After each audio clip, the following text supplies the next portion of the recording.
This is the least chair from the standpoint of chair this place has ever had, for sure. Yeah. No, that one. That one. The strategic chair reserve. I've never said it's never been this vacant. They're usually like 8 chairs. Well, because we were filming stuff. Sorry to eat in front of you, but I'm almost done. All good. Yeah, we're watching douchey. Biden actually did that classic Biden moment. Remember when they'd be like, Biden, you're so old, like, you know, your bitch is not bad, your smoke is not loud, like you're gonna die. They're not trying to kill you. They're not trying to kill you. And then Biden would be like, oh yeah, well, I'm gonna make it so that it's illegal to be a landlord. Like he would just like come out and just be like, it's, you know, $5 rent increase maximum. Yeah, NBC's still here, Chad. Stop asking. Anyway, yeah. Remember how we do that? He had a kind of a moment like that again when they like asked him about Kamala Harris being more progressive than him, and he was just like, "It's not progressive. It's just, you know, it's infrastructure spending. What the fuck do you mean?" Which I think is a really good way to deal with that kind of message in general. This is like the only time he's cogent is when it's like a spite thing. Yeah, like that. That is the most coherent he gets. Even with the fact that he endorsed Kamala Harris, which apparently was unexpected. Well, yeah, it is. The entire thing was weird. Like, he did it from a fucking tweet, which he never does. Like, he does not, like, obviously, like, he has people running that Twitter account, but he doesn't, like, anything important. He does it exactly how you would do it in, like, 1977. You, like, call a bunch of reporters over. Yeah. No, I think he did it that way to fuck with Obama. No, I think so too. Yeah, no, I think he was like resentful. I think he was resentful towards Obama. I think he was resentful towards Nancy Pelosi, who like has been doing interviews now, and it seems like she was actually legitimately down for like an open primary, where I think she would have absolutely pushed for Gavin Newsom. I don't know about that. I feel like what Pelosi is doing now, I feel like it's her taking the heat off of Kamala. It's her making it seem like I was the mastermind of all this. I caused all this. I don't give a fuck about Joe. Like, I wish him the best, but I haven't even spoken to him. Maybe he has Parkinson's. And then that way, like, her calculus is something like, you know, I don't want voters to think that Kamala did this, that she was like scheming in back rooms, which, you know, she wasn't. Yeah, you think? Yeah, I don't think it was. I think it was. I think it was my goat, Nancy Pelosi. No, yeah, it was 100% her. I don't think she was like. I don't think she was like that hard up to make Newsom the guy. I think she knows at least that that's not a guaranteed thing, that Newsom would have a little bit of the DeSantis effect, where just because he is, you know, reasonably successful in his own state, that doesn't carry over nationally and would in fact freak everyone out. Yeah, if they saw him. The campaign ads would have written themselves like, "Don't California my Texas," you know what I mean? Yeah, there's that, like, Newsom had that spate of like executive orders and vetoes earlier this year where it was just like, it was DeSantis like against rent control, against all this shit, like a very open rightward tilt. And it's like, it doesn't matter how much of that shit you do. Republicans are just going to say California, California, people shitting in the streets of San Francisco. It doesn't matter. Yeah.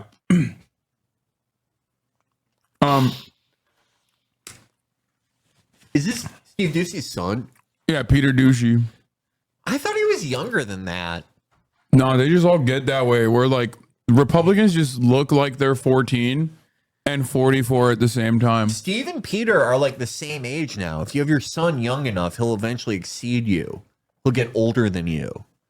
That's what happened with John McCain and his mom.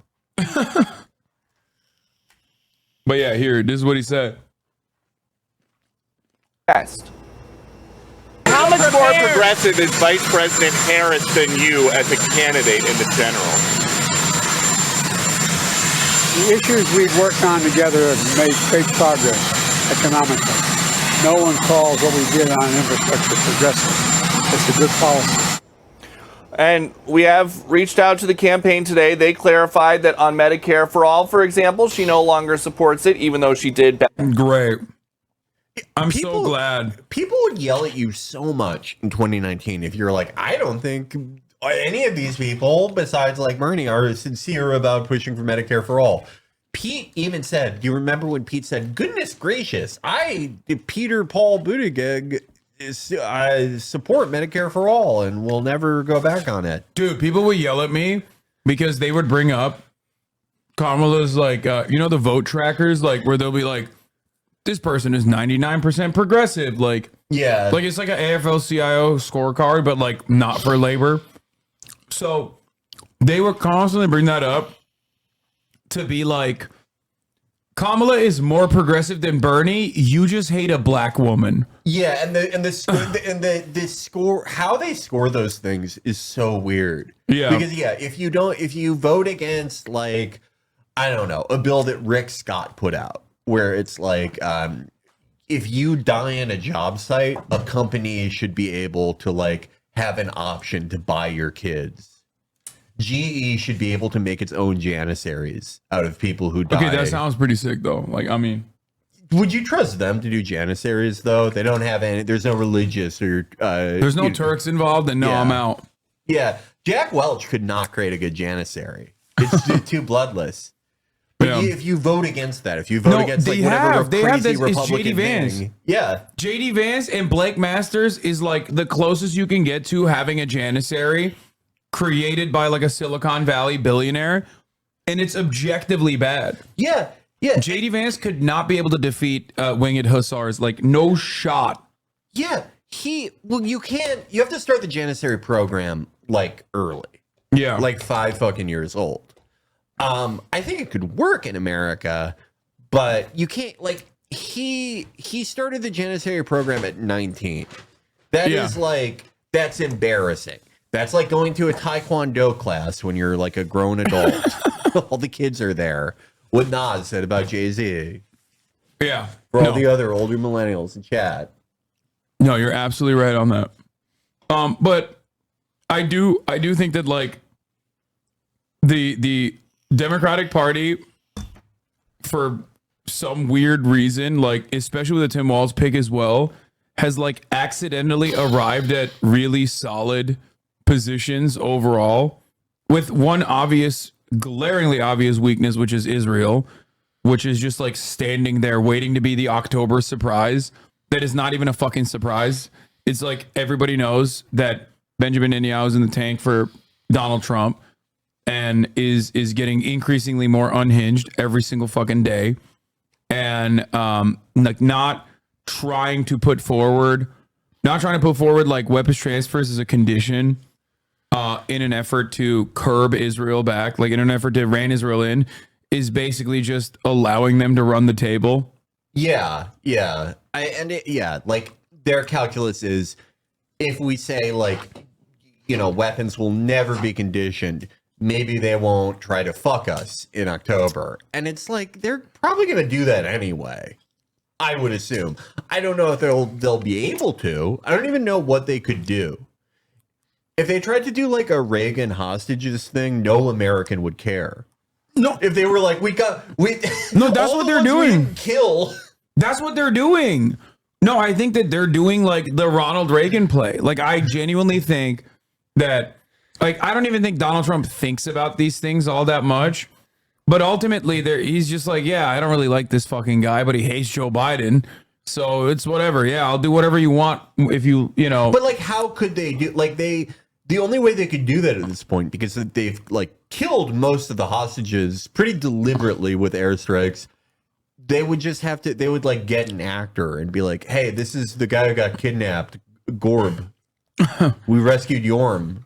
Yeah, we rescued all your favorite hostages, remember? Yeah, they would. I'm saying that like some kind of cessation of hostilities will only happen under the Trump administration. Like, that's what I'm saying. Like Benjamin Netanyahu, without like any sort of extra pressure from the Democratic Party, is not gonna fucking move in that direction. But I don't even think like that would be possible under Trump. Like, Trump could maybe get a deal with like, the PA, but especially with Sinwar in charge now, I don't think he's achieving that. there's just, he may think he can, but like, what? Is he going to send Jared there again? Jared negotiating with Sinwar? How is that going to go? That'd be sick. Yeah. Yeah. Who is this guy and why is he anti-Semitic? A lot of good reasons. Oh, God. I'm kidding. NBC's watching, bro. Come on. I'm medically Jewish. For anyone who wants to know, when I was born, I was diagnosed with the highest level of Judaism. I should post my 23andMe again. That never stopped people from yelling at me, but it's unimpeachable. Like, me and Ben Shapiro have the same one. Well, 99% Ashkenazi? Yeah, we're in the 99 club. Damn. That's like lactose intolerance, easy lock. Yeah, and you know what? I like dairy anyway. I just accept the consequences. I respect that. You're strong. You're strong. I won't talk about with NBC here. I won't talk about Helva taking we're not going to get into that. But let's continue on Harris flip-flopping on major issues. I personally think the Democratic Party, if I'm going to put my, election watcher hat on, which I enjoy the role of every time, like every 4 years when this sort of stuff happens, it doesn't make any sense for them to not lean into the progressive policies, which it kind of feels like Harris is doing by picking Tim Walz. She's like locked in on that. Yeah. And also the anti-Semitism, of course. I'm so the anti-Semitism ticket.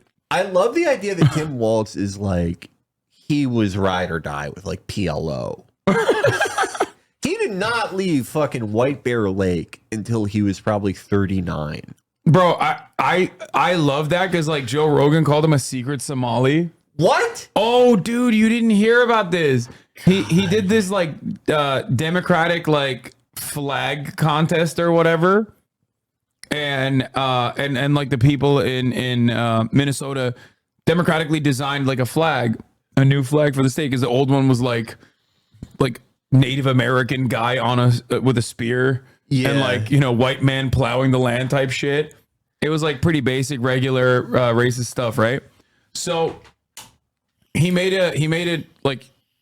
this contest and people chose this new flag, and one of the first things that the Republicans did was call it like the flag of Somalia. Well, yeah, that's it has similar colors, but the problem with the Minnesota flag is not that it's the Somalian flag, it's that it looks like the flag for like a Zoom competitor. It looks like the logo for a Zoom competitor or like a tertiary EU members public transit system. It's really bad. It's really just very boring. And if they had just straight up taken Somalia's flag, that would have been better.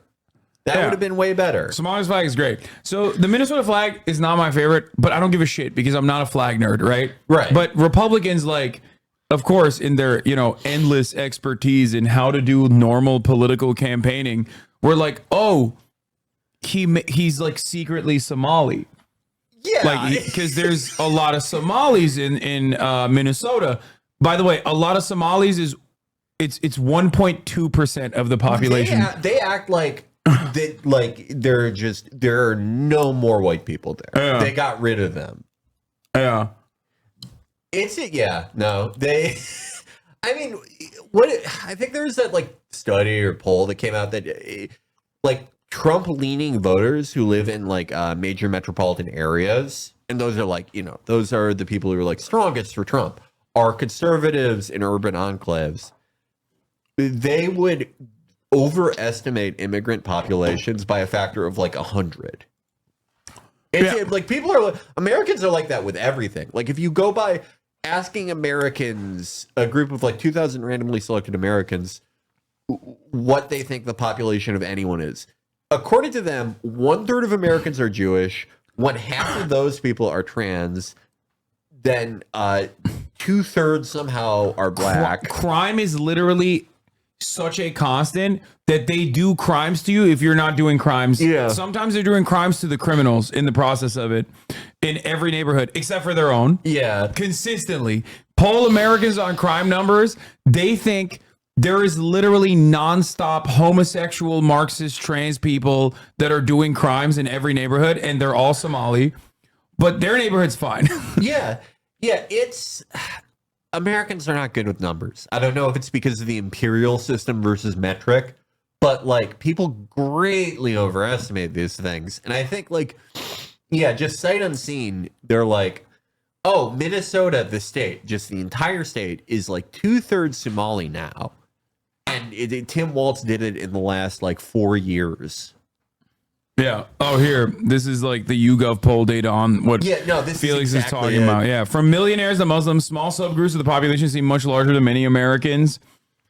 Yeah, we're just very bad at math. There's also this other side of it too. Like, let me see if I can find it.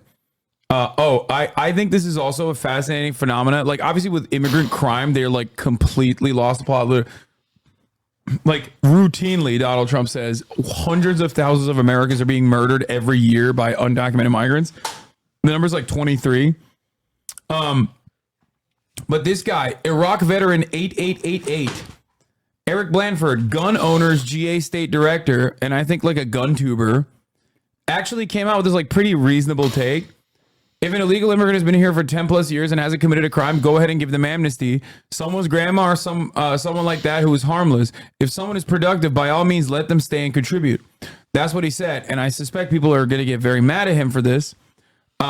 Which, by the way, one of my favorite things about American politics is that almost every single person that has that opinion is also in for mass deportations. No, I mean, it's like 1-to-1. It's very similar to what you see with abortion, where I actually think that things are even more pro-choice sided than polls suggest, even though polls suggest that is, by far the majority position. When you ask some Republicans who call themselves like pro-life or anti-abortion, okay, what conditions? They go, yeah, I think abortion's terrible. I don't think anyone should do it unless, there's a medical issue or there's incest or something, or the mom is too young to have it, or they're poor, and the list goes on until they're just describing like what the average physician. Before they're describing 9 months abortion. Yeah. Before they're like, no, actually you should be able to kill a baby after it's born, like the Democrats want. Yeah, and there's just such a deluge media environment that it's the same thing with fucking immigration, where like, there will be tons of people who support mass deportations, but their actual program for like pathway to citizenship or amnesty is like, kind of to the left of what we have now. Yeah, that's the craziest part. It's like we live in a country where there is a 90% we have a 90% approval rating for amnesty for all DACA recipients. Yeah. Like, obviously, that's like the peak of the conversation. Like, these are people who literally don't have a criminal background. You know what I mean? Like, they don't have a criminal record or whatever. They're like going to college. They have jobs. But those two things are at odds with one another. Like, that doesn't cause anyone to go, this seems a little weird. Why the fuck are Americans seemingly saying, let's do Hitlerian politics and do mass deportations to like 15 million people living on U.S. soil, but then also simultaneously they're like, but yeah, we should also fucking allow them to stay here. Yeah, I mean, I think there's a current in American politics that maybe it's always been here, maybe it's a product of like the last 40 years of the state willfully shedding a lot of its power. But I think there is a current in American politics where both voters and politicians love looking busy.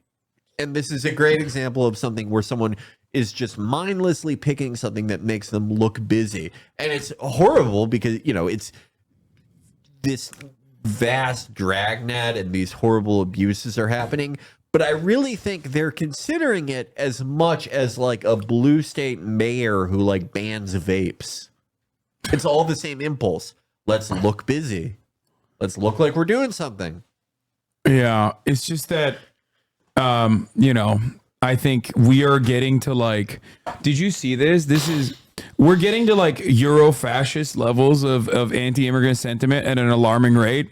Did you see the Trump campaign posting that meme yesterday that Elon Musk reposted as well? Let me see if I can find it real quick. It was, what was it, chat? Do you remember? It was like import the third world, get the third world or whatever. Let me see if I can. Yeah, no, I saw that people were posting that because they were saying that Ilhan Omar her election was fixed, which there is an anti-Israel conspiracy. Yeah, in all parties in America. God damn, they post shit so much here. This is what no, this is the one. Import the third world, become the third world. This is before Ilhan Omar's race. This is yesterday. This in and of itself, in my opinion, is the most like European racist. Like, this is pure European style racism. Yeah. Like, America is obviously very anti-black, but we have like our own sauce, right? Like, we have our own way of being anti-black and anti-brown. It's actually kind of shocking that like we have so quickly arrived at like French style racism or like the Reform Party in the UK. Yeah, this is weird because in 2016, you saw a lot of this from Trump surrogates. Trump surrogates, especially aligned with like the Bannon and like Daily Caller and Breitbart side of things, were itching for like exactly that, like a Euro style, like Garrett Wilder's right wing populist party. Trump himself and people very close to Trump and officially part of the campaign would kind of try to avoid that because, of course, the thing that no one likes to acknowledge, Trump's success in 2016 was being seen as more moderate than Hillary. Wait, that is not a value judgment. That is how voters saw him. And so there was like a conscious effort to avoid like, stuff like that directly from him, even though it was useful for surrogates to do it to rile up the base. The difference is now is that him and the campaign, they're directly saying this stuff. I mean, possibly going for broke, possibly they don't know what they're doing, possibly they don't know why they even won in the first place. They don't know why they were successful in 2016, why they were almost successful in 2020. They have no idea. Possibly. I don't think it was this. I think it was in spite of this, especially in 2020. Like, I just don't think like this is like average Israeli mindset shit. Yeah. You know what I mean? Like, this is not, you're absolutely right when you talk about how like American understandings of immigration are actually quite progressive in comparison to the average European mind, right? Like, let's be real, in Europe, you can have like a fucking diehard like guy who calls themselves a fucking communist turn around and be like, no, you don't understand. We do have to stop the boats. Yeah. Like, you don't get it. Like, we just don't have enough space. Like, this is not how this works. Like, we have to make sure that the Polish cannot step foot on our beautiful island. And that's like the only kind of xenophobia that I agree with as far. I mean, they are Polish. That's fine. But like, in moderation. Okay. I think the Polish create beautiful cities. Chicago, Illinois. Well, I will be there. We both we're both are going to be there. We're both going to be there. Yeah, I just talked to Chris about potentially doing something with you guys at your show. That'd be wonderful. Yeah, I'd love to do that. But that would be wonderful. Not in front of NBC. Oh yeah, anti-Polish jokes in front of NBC. That's fucked up. I was just kidding. Please don't get mad. I'll NBC say something watchers. worse. Don't worry. I'll get you out of this one. Yeah, but so the reason why I was pointing to this is because like I just don't understand why Democrats are not counter messaging against the immigration stuff at all, and they've just like leaned into it. So on that front, they're like being very old school Democratic Party, running scared, running the center, but also simultaneously like the Tim Walz pick is like I think a sign for things to be different within the Democratic Party. So I don't know. I just I don't know what the fuck they're going to do about Israel. I guess that's what it comes down to at the end of the day for me. And also for like a lot of these radically progressive policies that the Republicans keep lasering on and saying is like socialism and communism. Right. We have no earthly way of knowing. I mean, if I had to guess with domestic policy, I would assume that we'll see, we'll continue to see some sort of like Biden-esque, infrastructure, deficit spending, that type of thing. Nothing too crazy or exciting, but generally what we've seen before.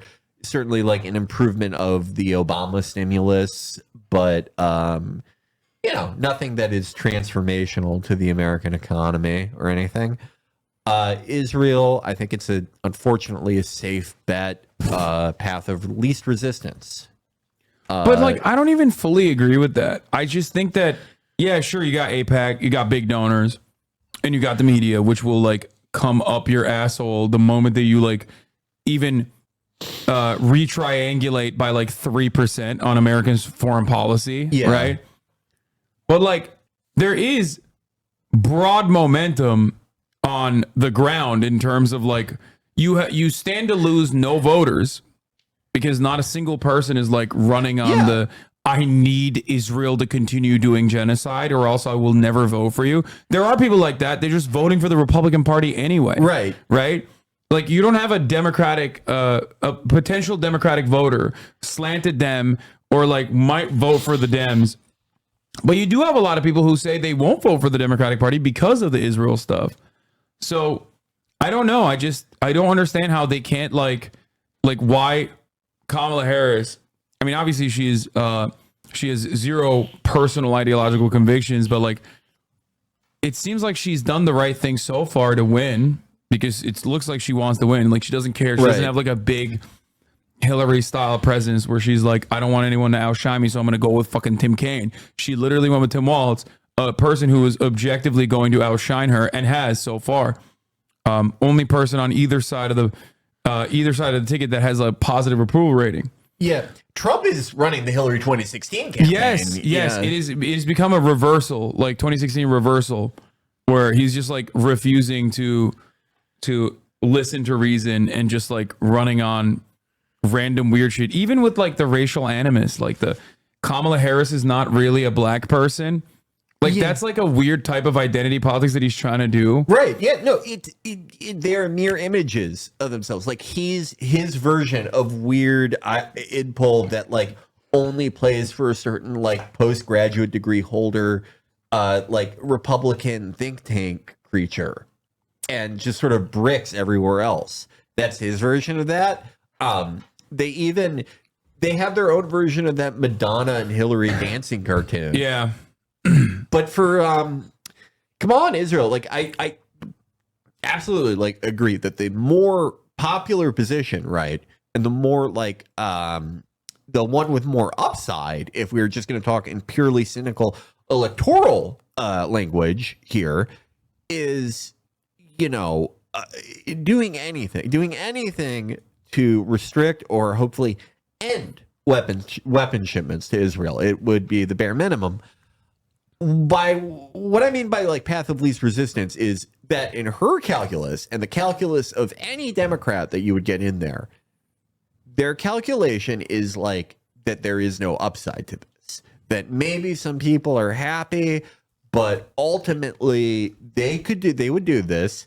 And they think that like either, I don't know, there is a massive attack on Israel. They're afraid of Afghanistan type that's what I think too. Environment. Yeah. That like the moment they would do that like, let's I will temper this. Let's say that's what I've been saying too. Like, because Afghanistan was a massive like that was when the Biden honeymoon was over. Right. Like where media started like lasering him.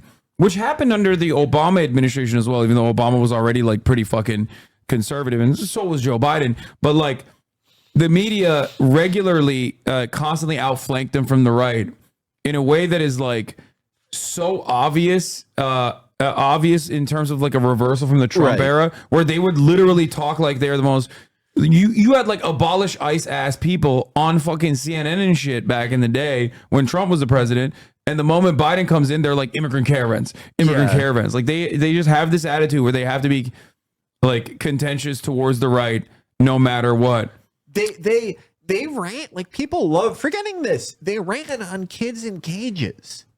And like, one of the reasons that I think like their pivot to the right, their pivot to like a sort of like second Bill Clinton term style or first Bill Clinton term style policy on immigration, you know, it's very similar to what he put out there, is that for as bad as people's memories are or as little as they know, people do remember that. People remember seeing the Democratic Party doing that. Yeah. And just turning around fully. You know, I don't give a shit whether it polls right or not, whatever like David Shore argument there is for it. You can't just totally reverse like that and expect people not to notice.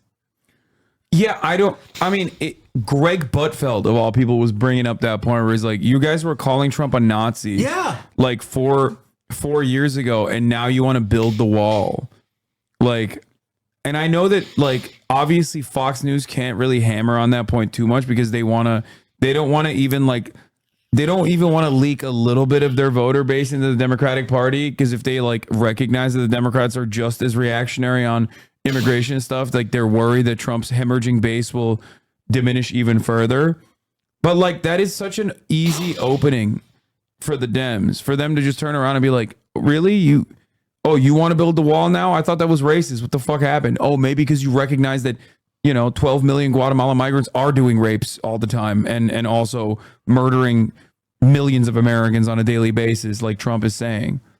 Yeah, like just like Israel, kind of, there is one American policy on immigration, and it changes around the margins, but the policy is the same, and that is every American president and Congress try to find the sweet spot, and that sweet spot is letting in the exact amount of like cheap exploitable labor while also the minimum amount that is going to like make people like freak out and get mad over, whatever, press 1 for English or whatever shit like that. Yeah. That is the single American immigration policy. And it has been that way, 40, 50 years, whatever. The changes around the margins are, how codified that system of cheap labor is, whether and how we extend that to like, tech jobs and things like that. And very specific types of visas for skilled labor, how widespread the enforcement side is around the margin, but it's the same thing. It's the same thing no matter what. Yeah. I don't even understand like if there is a new wave of like Democrats trying to actually win, which I'm not entirely certain that there is, but if there is that going off of like the Kamala swap and also the Tim Walz choice and like them leaning on like them running on basically like abolishing captive audience anti-labor meetings and stuff like that, yeah, things that are actually somewhat unconscionable in like the older Democratic Party. It doesn't make sense if they're not going to try to at least do the Democratic Party thing, which is to say, oh, you want to deport every migrant? How does that work? Right. Like it's such a gimme. It's right there for them to just be like, even if they're not going to completely counter message on it and be like, this is right wing panic, this is hysteria. 23 migrant murders happened in 2024, not 100,000. Like, yeah, it makes up 0.3% of all homicides on U.S. soil. Like, that's not how you fucking. That's not how you like solve the issue of crime, even though crime itself is also fucking lower, historically low. And all of this stuff was just like right-wing panics. Even if they're not going to do that, they can still fucking turn around and just be like, oh, you want to do concentration camps at the border. Like you are doing Hitler. You are doing Hitlerian politics. At least we want to do like lighter versions of Hitler. You know what I mean? Yeah, it's incoherent. It's incoherent because like this is the problem with like trying to match the right on something like this. They're always going to up the ante. It's the same reason why they eventually why the right wing eventually like had to fucking kill Roe, because you can't like you can use these things to like rile up the base and, you know, provide amazing electoral dividends in certain specific locations, and you can hold on to them for a very long time without actually doing anything. But eventually you kind of have to. You kind of have to, or you will face an insurgency within your party. And, you know, linking your policy to whatever the Republican one is, just going, oh, we're doing that, but it's, you know, more competent in X or Y way. You are now pegged to that. You're now pegged to that and all the other insane things that will be added onto it at the mercy of a base that, you know, their party is captive to. You have let people in the villages dictate the future of your party's positions on this thing for no fucking reason. Why did you do that? All right, well, let's get back to Back Fox in News. 2020. Trying to dagger Kamala on how radical her policies are. They have daggering on Fox News now? Yeah, they're daggering. Yeah.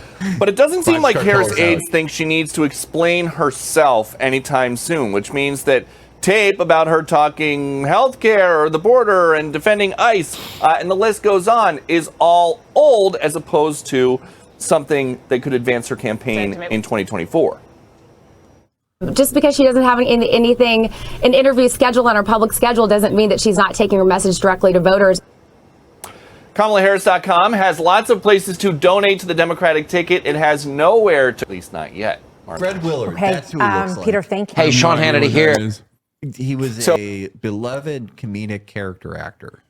You would recognize him if you saw him. Have you seen this, by the way? It's from 4 months ago. Pelosi joins call for Biden to stop transfer U.S. weapons to Israel. Yeah. No, I mean, it's... I saw the Quincy Institute post about it saying that, like, 60 Democrats, including Nancy Pelosi, want to stop weapons transfers to Israel. That was actually apparently right after the World Central Kitchen. Like, Israel has given so many openings to the Democratic Party to be like, oh, we want to hit this from a partisan angle. Yeah. Like, so many, whether it be the pro-rape riots, Right. insane. Whether it be the new report that just came out where like Haaretz reporting that Israel was purely projecting whenever they say like Hamas is using human shields. They do use Palestinians that they detain that are not even suspected of being terrorists, mind you, just like random Palestinians that they nab and put in Israeli gear and handcuff and then just like fucking push into the front lines and send them down like the tunnel systems and stuff. Hope, you know, if they explode, they explode in an effort to like save the lives of their own soldiers, you know, that aren't eating halva or smoking fucking cigarettes out in the open. Did you see that one? Wait, was it the dude who was just like smoking a bogue in a fucking window? Oh yeah. And then the Al Gold just fucking yeah. Dude, that was so crazy because it was like he was in the corner of the apartment, so he wasn't even compromised from one angle, but two. Like he could have been shot from either window. They love windows. I don't know what it. They're like cats. You cannot keep them away from windows. Yeah, it was just so crazy. Anyway, but yeah, outside of those situations, like they just don't want their they don't want their combatants to die, so they're using like fucking Palestinians. You got Itamar Ben-Gvir storming Al-Aqsa again. Right. Yeah. Like that was so aggressive that even Benjamin Netanyahu was like, yeah, you can't do that. Like only he tweeted out that only he gets to do that. I don't know if you saw that tweet. Dude, yeah, he's Homelander. Yeah, he was like, only I get to, you do not get to subordinate, like, you do not get to overstep your boundaries and do something so racially motivated to cause a pogrom. Only I get to do that. That's my move. Yeah. So all this stuff is out. Just did some research on your guest. Haven't found a single Am Israel Ha post, and even worse, 0 tweets where he condemns Hamas. I hate to see you go down this radical road. let me be clear. I think it's horrible that there is not a Hamas module in Digital Combat Simulator. Yeah.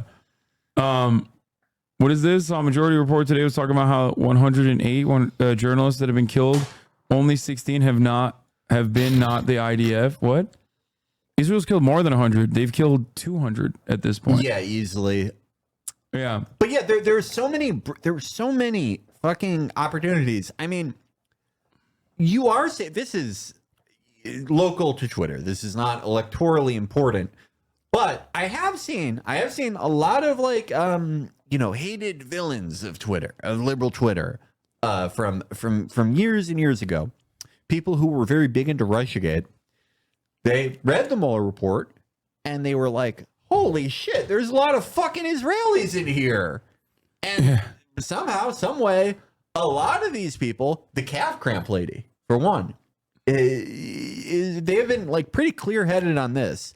But that would, for the party, that was an opportunity to go, hey, they're doing fucking Russia election interference shit. And they don't for Republicans. And they don't ever. That's the thing. Yeah, they don't ever do it. They don't ever do it to the Republican Party to like put, I don't know, like a fucking based progressive in a fucking primary. Yeah. You know what I mean? They only put literally the worst like right-wing Democrats in primaries. They literally fucking they constantly are manipulating American politics to swing rightward, which is against the Democratic Party at the end of the day. Like they're running against the Democratic Party, and God forbid you say anything. You know what I mean? Holy shit. Yeah. Very frustrating. Yeah, it's like they're not even. I mean, for most of them, I really do think it is like ideological alignment, at least like towards the top. Like I do think that like Joe Biden earnestly believes this absolutely fucking insane shit. For others, I think it's, cowardice. They are operating on like an older calculus where they think this is the path of least resistance and there's no upside for anything else. But I don't know. Yeah, the common thread is they don't give a shit. This does not animate them. Fucking entire families being reduced to charred mounds of flesh does not animate them. No, I've given up on trying to convince liberals on this issue from the perspective of like the morality angle on genocide. They don't care, right? Like I've given up on that front. But it also presents an electoral disadvantage, a massive opening. Like that's the reason why I try to hit it from like a partisan angle, where I talk about it, where it's like Benjamin Netanyahu is Trump, is Israeli Trump. Yeah. Right. So like the notion that some Democrats would be like, oh yeah, we can't believe how how many humans how many civilians are being killed is like really fucked up, which is why we wrote off another $18 billion weapons package. Yeah, is insane. Kamala going, we can't look away. We have to bear witness to the thing that I'm doing and will never stop doing. Weapons are never going to be on the table. That will never be something we take away. Maybe she's saying that to be like, yeah, you have to see what I'm doing. Okay. Yeah, I love this shit. Yeah, it's like she shadow captured it. Yeah. It's just, I don't know. Gilad Ardan went nutty mode. Oh, did you see him fucking yell at the Palestinian? No. This dog. Look. This isn't even Israel to stop killing civilians. Riyad Mansour, Palestine's UN representative. You demand Israel to stop killing civilians. As a Security Council.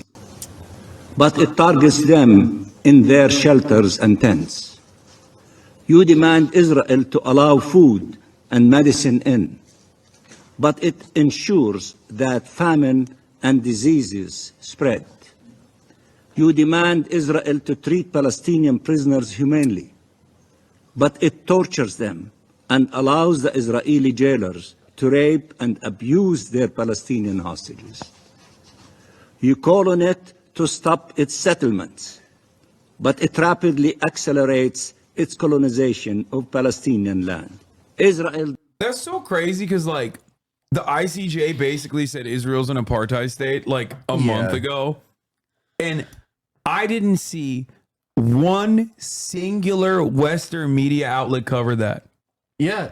They literally declared all Israeli settlements in accordance to international human rights law to be illegal, which we've known for a very long time, and demanded that Israel actually remove themselves from all territory it currently occupies beyond the 67 boundaries.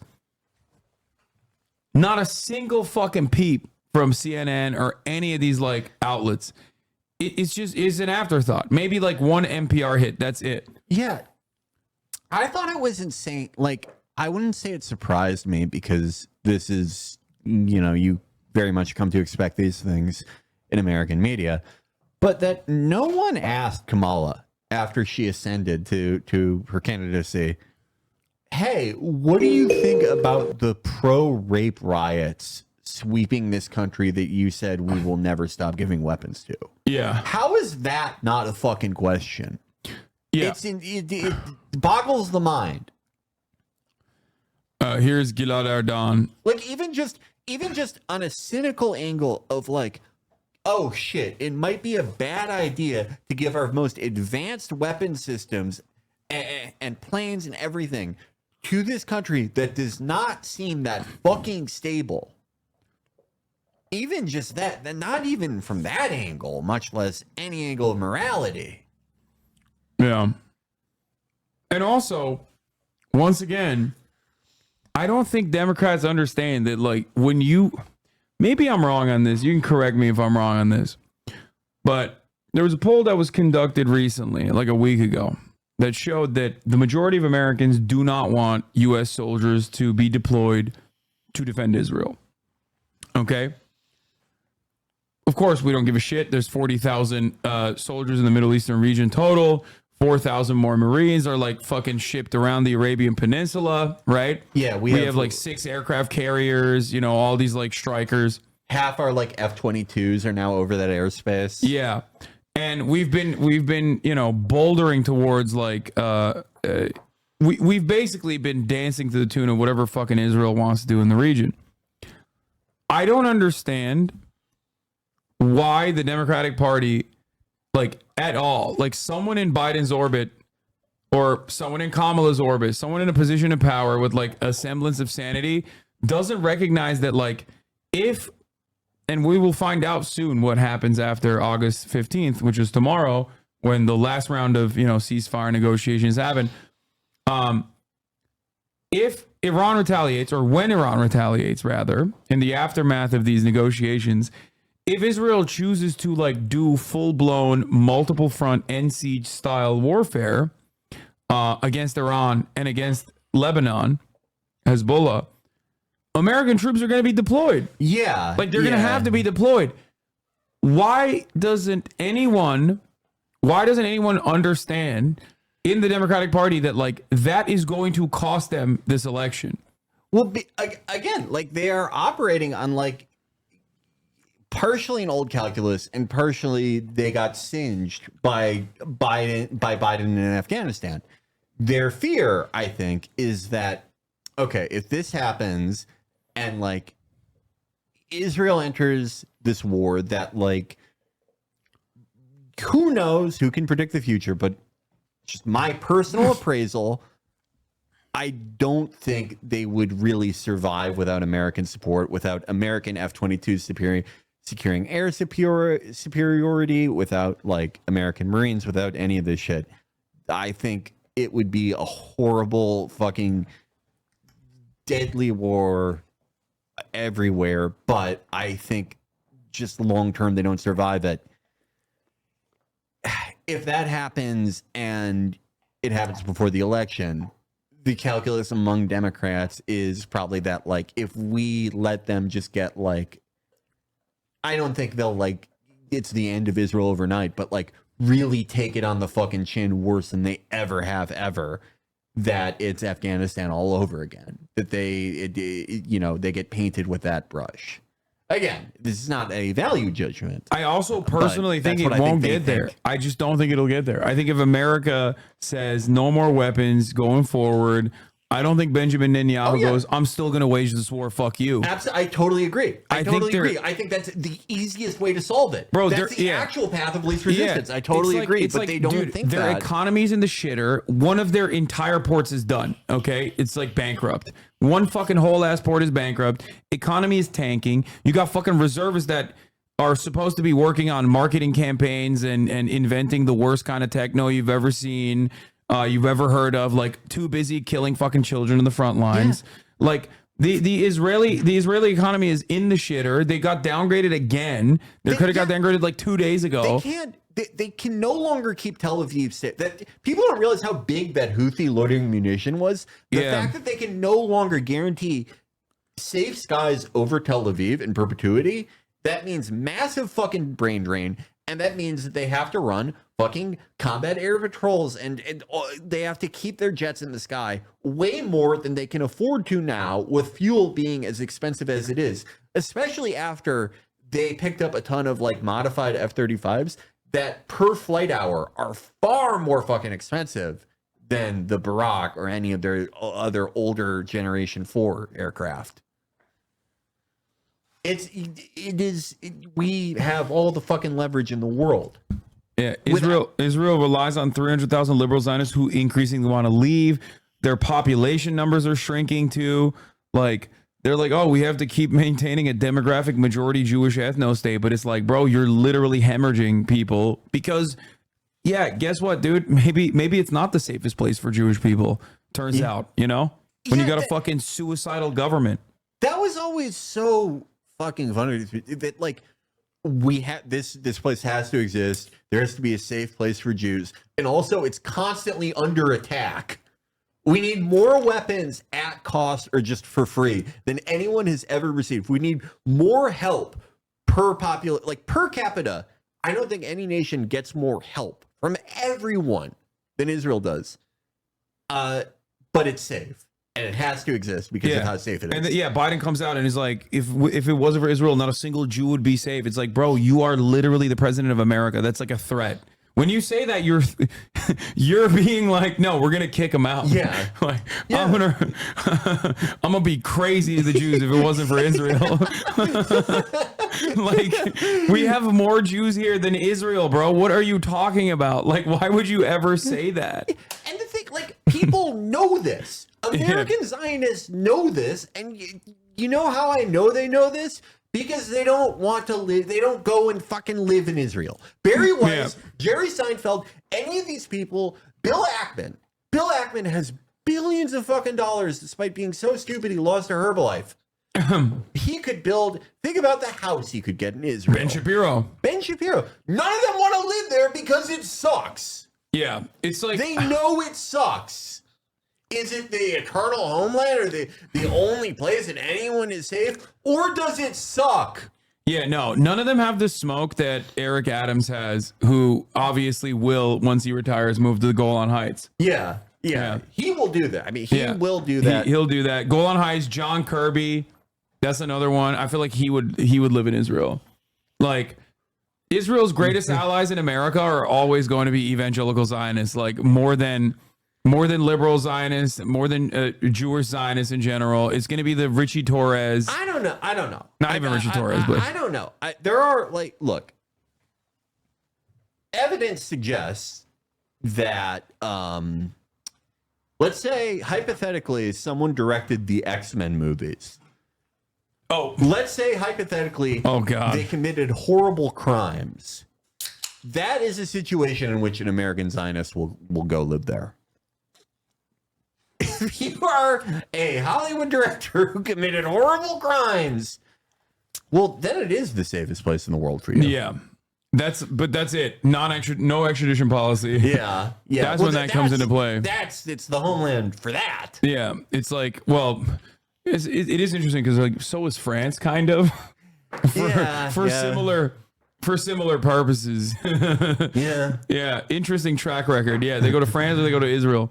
But it's just like, it still doesn't make any sense. Like I said, it just doesn't make sense. I feel like I can make an argument that is like from a liberal Zionist position as to why like America has to rein this in. I can make an argument from like the pro State Department position as to why America has to rein this in. I cannot for the life of me make an argument. Like I cannot steel man the argument for like bear hugging and offering unconditional loyalty and support and permanent weapons transfers to Israel. Like there is no good reason to do it. It's so stupid. It's not a like unless they're like secretly accelerationists and they're like, no, we are going to bring about the end of Israel, inshallah, like by frustrating everyone in the region to a degree where like they have to respond. Yeah, just pushing it to the point where like Qatar can no longer stand back. Yeah, like it is. It's fucking baffling. It's baffling, but it is a symptom of like a Democratic Party where, or really just politics in general in America, where everyone is, if they're not incredibly old, which they are most of the time, they still think like an old person. They still think like it's 2002 or 1996. And unfortunately for everyone in the world, it always is 2002 in their minds. Yeah, I guess. It's again seemingly makes no goddamn sense. But here, listen to this, and it's gonna make your fucking blood boil. This motherfucker. To those who still have the audacity to, as he's like, well, hold on. Here, listen to his response. Saturday, August 10th, Israel targeted not a school, not an innocent school. We targeted dangerous terrorists operating in a Hamas command and control center. Oh, that was another Hamas command and control center. What a coincidence. Yeah. It's so, wow. Fucking how unlucky can you be? Yeah. Wow. Center within El Taba'in school. As usual, Hamas cynically abuses civilian facilities which should be protected as their terror bases. This strike eliminated at least 31 Hamas and Palestinian Islamic Jihad. This was also insane. Like this was an insane lie when they were like, here are the names, and they released the names, and people were like, what are you talking about? That's my fucking uncle, and you killed him last week. They've done that multiple fucking times. Yeah, they literally were like, bro, that's my uncle. He's a shopkeeper, and he's fucking like been at odds with Hamas before. Also, you killed him last week. Yeah. Like, that's how much they're playing on autopilot, in the sense that like, because American media never holds them to account for this shit ever, where they will just be like, yeah, here's a guy, he's the Hamas leader. Fuck it. What are you gonna do? They have no fear. They have no fear. It's the same reason why they'll put out a fucking calendar in Arabic and be like, look, it's the fucking instructions on how to kill babies. Yeah, terror calendar. They have no fucking fear. They correctly judged that no American president has the intelligence or courage to realize that the fucking smart move is to turn the spigot off. Yeah. Like even if you're like invested in the continuation of the Israeli apartheid state, okay? Even if you are invested in Israel maintaining its like demographic destiny, right? Which is inherently a fascist ideology, inherently fascist sentiment. But like, even if you can't recognize that and you want that to happen, right? You have to fucking rein Israel in. Unless they just personally think that, I guess, like Hezbollah, Ansar Allah, and Iran are just never going to retaliate, and they're going to do the same level of restraint that they've shown before and just do like a calculated strike again, but this time with like a little bit more frequency increased. Yeah. And it's like, I don't know, like maybe, but it's like at a certain point, you have to do something. If someone kills someone who was ostensibly under diplomatic protection, a negotiating party, someone negotiating, a chief negotiator, they kill them within your borders. That is kind of the point. You're well past the point where you actually kind of have to get back. And now they're saying they're not going to show up. Like the Palestinians are saying that they're not going to, the Palestinian envoys are not going to show up, but then America's saying like, no, we're just doing shuttle diplomacy anyway. Like Hamas has released statements that they're just not going to show up on August 15th unless like there is a firm commitment to the original proposal that they had put forward in February, that America then put forward again in March, claiming that it was Israel's proposal, that then the United Nations voted on, that seemingly has been held up for some reason. I can't think of any reason why it would be held up. It's just weird. That's a fucking another thing. Like, I hate like the liberal Zionist characterization of like, Netanyahu is the be all and end all of all of Israel's problems. And when he's gone, it's like a fever dissipates. Their problems are much more deep rooted than that and go back to the originating ideology of the state. And it is not traceable to any one person, obviously. But just again, in practical terms, Netanyahu is done as a political entity when the war is done. And for a guy who has, definitely picked his horse in this race, someone who is, by the terms of like the Mueller report and all this shit, interfering in American elections, why would you want, if you were a Democrat, why do you want to help keep him as a viable political entity? Again, we say again, they consider these all the path of least resistance, but they really are fucking not. Yeah. These are really stupid choices. These are fucking dumb choices. Yeah, the heads of the Israeli Security and Intelligence Services told Netanyahu at the meeting, and also stressed in a written document that they gave to the prime minister, that the time to reach a deal is running out, and emphasized the delay and insisted on certain positions in the negotiations could cost the life of hostages. By whom? Like, cost the life of hostages by Israel? Like, Netanyahu's the one fucking who's killed the most amount of hostages.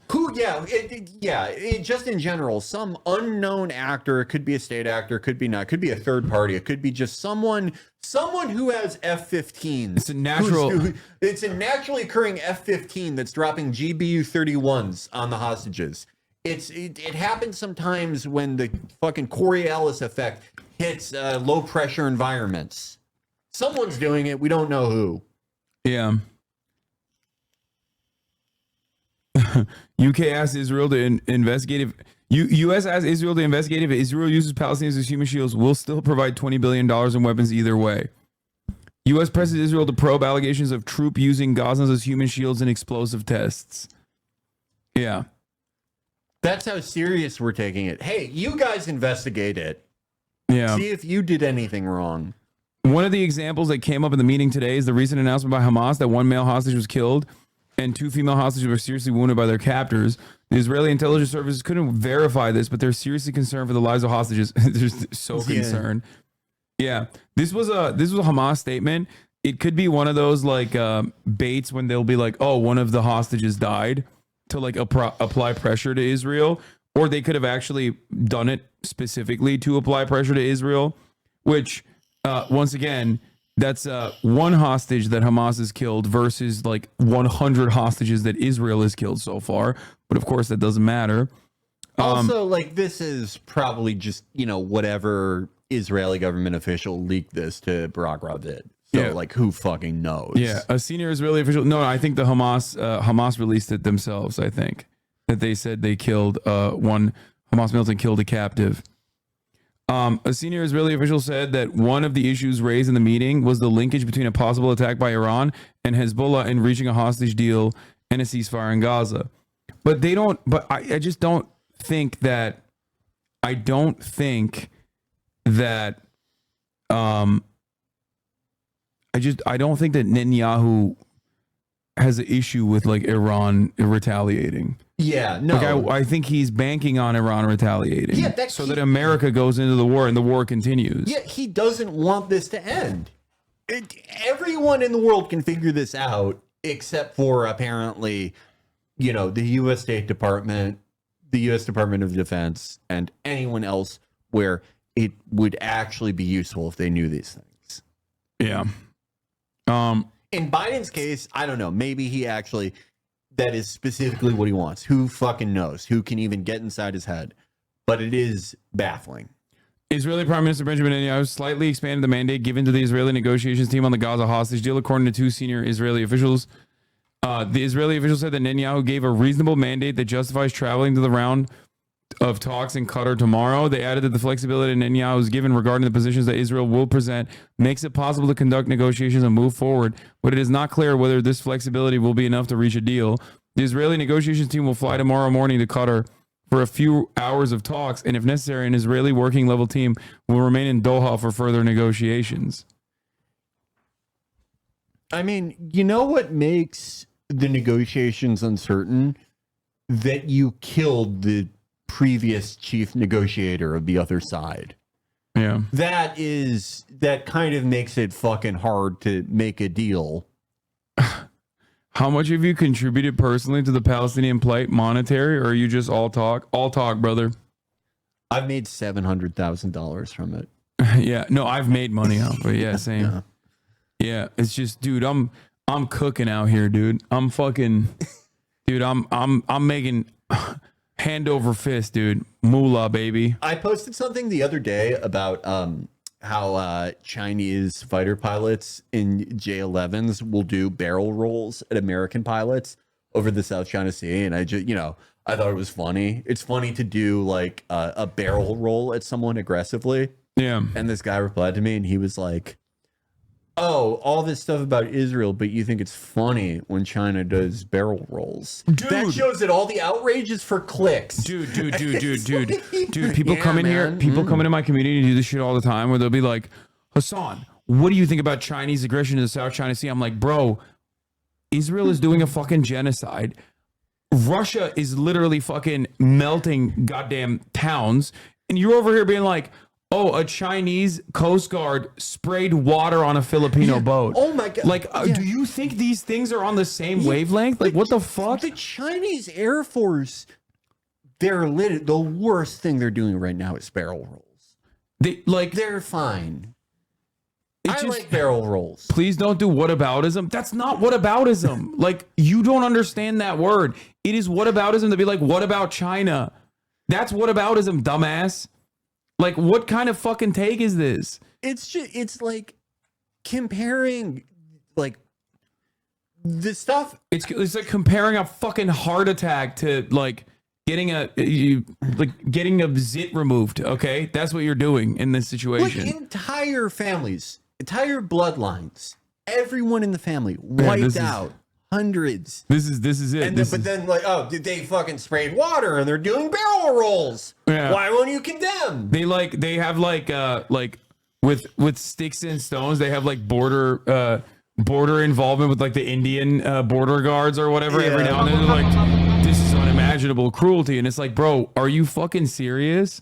Yeah, oh no, they got the ship wet. That's the last thing you should do to a fucking boat. Is put water on it. Like, God forbid. You cannot be fucking for real right now. You're like saying, Hasan, stop. It's not funny. Ships hate water. I know. Yeah. Exactly. Oh my God. The fucking barrel rolls. AIPAC, 6 more pro-Israel Democrats won tonight. All 111 AIPAC endorsed Democrats have won so far this cycle. Being pro-Israel is good policy and good politics. I'm not gonna. Fetterman's in there? Yeah, of course. Yeah. I'm going to the bathroom real quick. Scoop. Former President Donald Trump spoke on the phone with Israeli Prime Minister Benjamin Netanyahu on Wednesday and discussed the Gaza hostage deal and ceasefire deal, according to the 2 U.S. sources who were briefed on the call. Wait. Trump is telling him to take the deal? One source said Trump's call was intended to encourage Netanyahu to take the deal, but stressed he didn't know if this was indeed what the former president told Netanyahu. The Israeli Prime Minister's office didn't deny that the call took place. The Trump campaign declined to comment.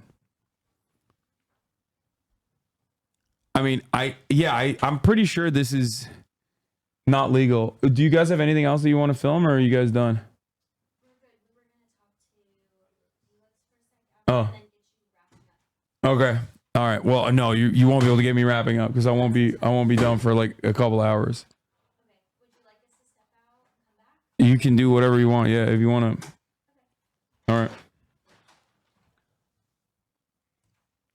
What are your thoughts on Netanyahu denying the top of the hour ad break? I'm literally reading that on purpose. That's not a bait. Because I'm going to run the 3-minute ad break now. Because it's 15 minutes in and we were having a conversation, so I didn't want to serve it, but I'm going to serve it now. Yes, NBC's been here. What is happening with my fucking AC, dude? It just completely stopped working.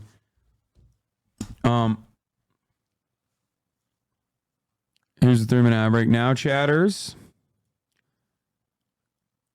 We have this thing as well I want to talk about with Glenn Beck crying and Mark Cuban on Jon Stewart talking about Elon Musk.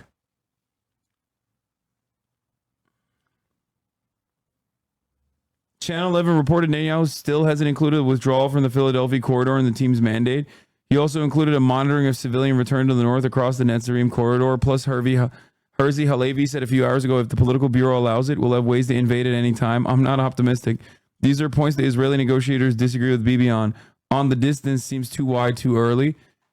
Yeah, it's just like that is the reason. That is the fucking reason why this negotiation is just like not a real negotiation.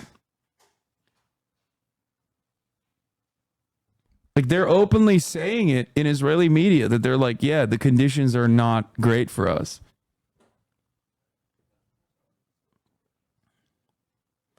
Are you seriously complaining about your AC while Israeli hostages are starving? Yes, I am.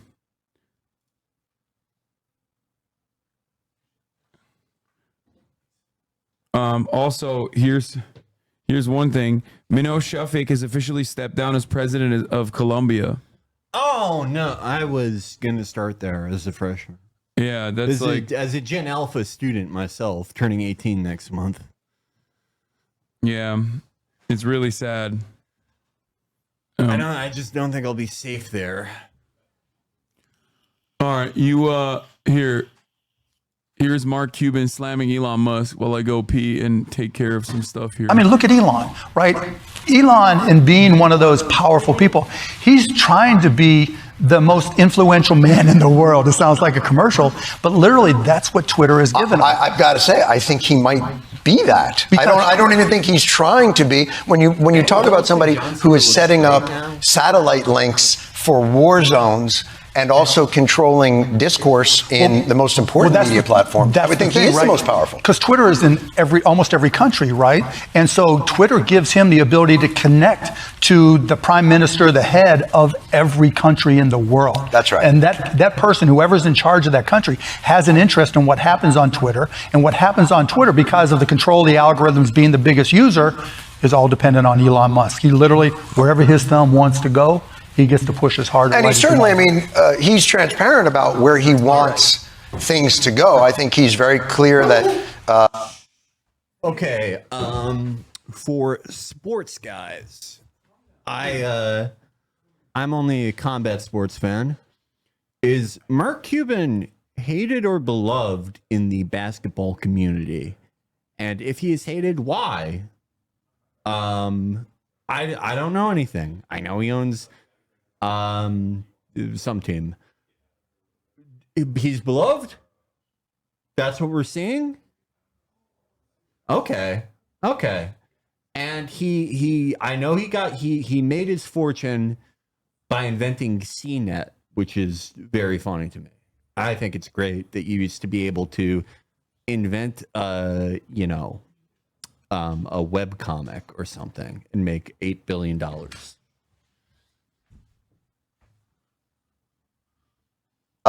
Civil war is inevitable, right? And that white people are under concerning. The gun. And, right? It's it'll be like civil war is inevitable, and then he'll write underneath there, kind of an understatement on there. But I can't decide whether or not it's better to know exactly where he stands and know where he's going to be put the thumb on, because he's clearly a very bright guy. Yeah, for sure. And he has a media empire that has the largest reach and most influence of anything on the face of the earth. And there's no question he's going to leverage it in this election. No question. But the crazy part is he has more impact globally than he does domestically, in my opinion, right? Because when you go on X, you see a preponderance. First of all, I want to state again, Jon Stewart looks great. This is like an 82-year-old man, I think. And he looks awesome.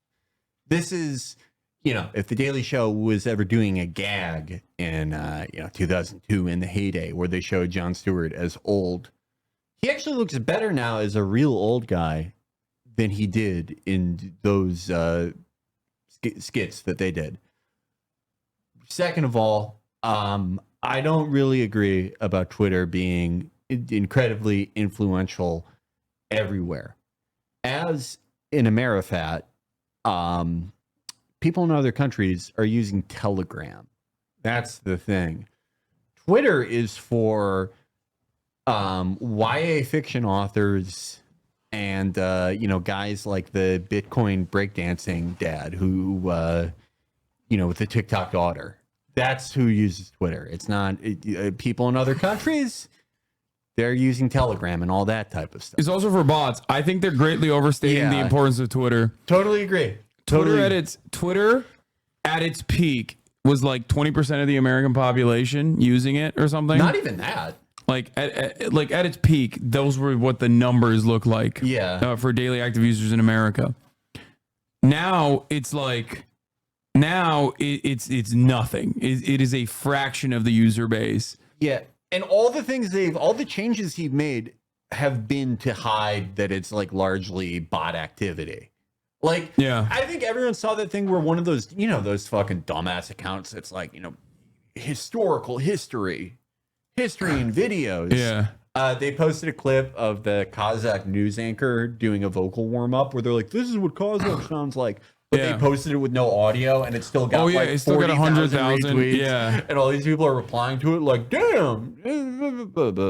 Yeah, it's one of the best examples of the dead internet theory. 100%. I don't fully believe in dead internet theory. I think that like on Twitter though, there is like. I don't even think it's like a deliberate like botnet, like people like to characterize botnet as. I just think like no one is paying attention, and these things are just automated. Like fuck, like the like weird.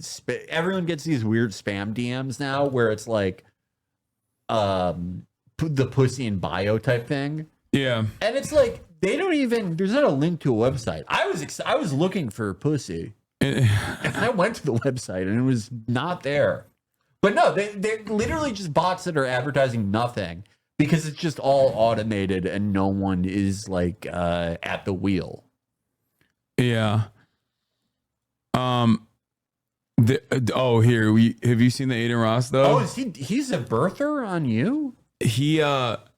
So first he did the Trump interview. Did you see that? Yes. It was fucking awesome. Yes. And before the Trump interview, I was like, bro, Adin, like, I don't think you understand. You think like Twitter is bad. Like you think cancel culture is bad. Like mainstream media is going to be up your ass for if you do this interview. And he didn't understand it. And he thought I was being jealous of him. Okay. Then when he was doing the fucking Trump interview, he gifted him a presidential role. And I was like, that's an FEC violation. Like you can't just like gift a person running for office like a gift that is significantly more expensive than fucking $3,300, the max individual contribution. And he thought I was responsible for the FEC coming after him. Said you snitched, and it's like, no, I'm pretty sure they would have fucking found out about that. That and the fact that you gave him a car. I think the car thing was even funnier to me because it's like, all right, Donald Trump, here's your favorite thing, a reminder of your own morality. Here, drive around with the scariest moment of your life that you don't even. Donald Trump doesn't even like talking about it. He is not even bringing it up anymore. He brings it up. He brings it up with Elon. He brought it up. He likes talking about it, but he only likes talking about it like it's like a heavenly Like it's like heaven's mandate that saved his life. He just doesn't sound. I think it freaked him out. And I agree with that. Yeah. Like the way he talks about it, the most stuff I see about it, like I guess he does talk about it, but the vast majority of people talking about it are Republicans who are doing very 2016 style posting. Yeah. Of like, hey y'all, the mainstream media is trying to make us forget that someone tried to unalive Trump. Yeah. Someone said they didn't literally say unalive. Someone made a joke saying they said that. But there was a really funny tweet I saw earlier where it was like, where was it? Hold on. Oh yeah. Today marks 1 month since an assassination attempt on President Trump's life. Big tech and the media wants you to move on and forget about it. We won't. There must be accountability. To what? It was a registered Republican. Like, what do you mean? This is so 2016. Their accountability. I love holding people accountable. You're not even thinking about what that means. Are we gonna dig up the fucking stupid guy that shot at him? Yeah. He was held accountable. They shot him in the head. Yeah, they domed him pretty quick. If someone tried to assassinate President a month ago, I think we would have heard about it. Nice AI image, bro. It is. I think this is driving them insane. Yeah, well, like I do get it, because I think if it was still Biden, like that image, I think that would have helped them. Absolutely. Oh, for if sure. It was Biden. But now it just got fucking buried. It got buried. Yeah.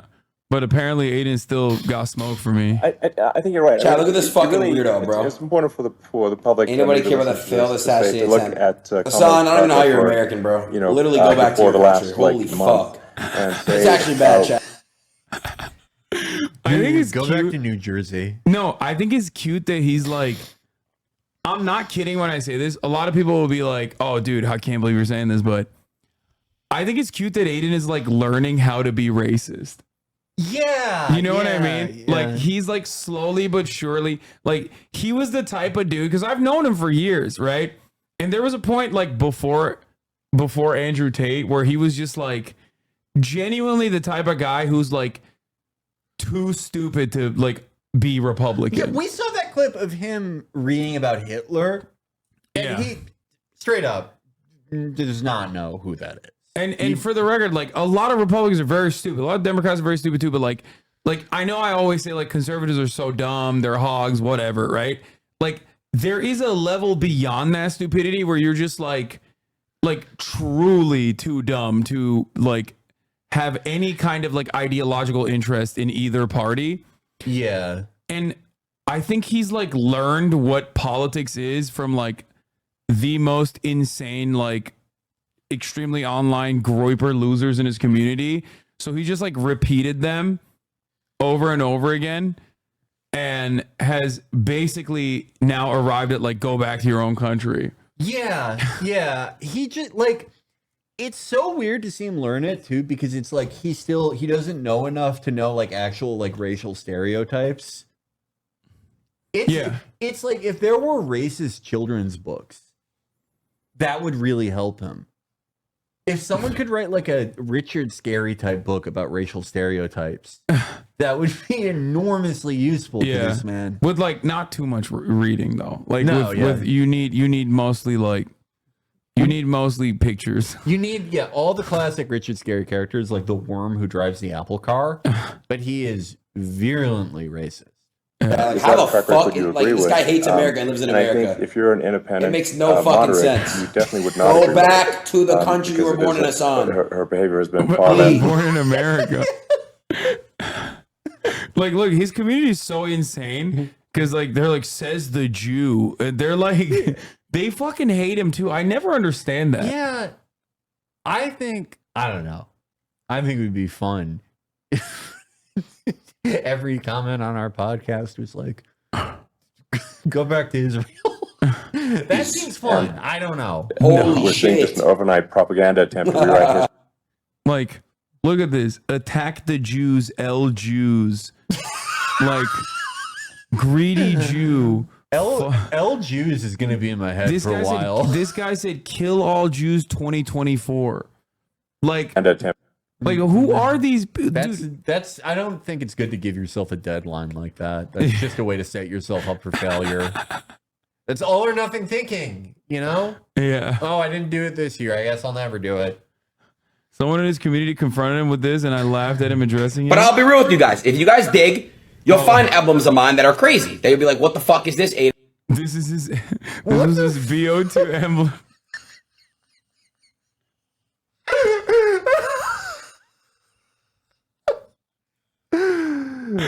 He's awesome, dude. Dig all you want. I love that, like, on the entirely different side of the TikTok world, there's like people get like canceled for did you see that? There was this girl, Brooke Schofield, who was like saying like she was like pro George Zimmerman in 2012. Yeah. Which is an insane, like, you're 16. Why the fuck do you care about this? Like, you have to be a real loser to be like invested in George Zimmerman on the wrong side. As like a high schooler. Yeah. That's crazy to me. That's crazy. It's yeah. Do you remember like the Dipper movement of the early 2010s? No. It was on Twitter and Vine. There were a lot of people kind of like it was cooler than Zyn is now. How there's like a Zyn movement. I think Zyn's fine to do. I prefer long cut tobacco. We don't dip pouches. That's why I like Zins. I used to be a dipper myself, but not like it wasn't a political thing. I just liked nicotine. Me too. I dipped because I was doing Muay Thai and jiu-jitsu a lot, and I thought that like dipping instead of smoking, A, it was way cheaper, and B, I thought it would be like better for my cardio. I don't know if it was, but anyway, there was a movement of online dippers from like red states, and they were all like these 14-year-olds who were like, I knew M HUD would pull one. This guy is. I'm just packing my dip. 13. This is a 13-year-old from Kentucky. But yeah, it was a community like that, and they were all like, I believe in two things: fucking dip and George Zimmerman. Yeah, it was like a very baseline Cloyd Rivers type thing. I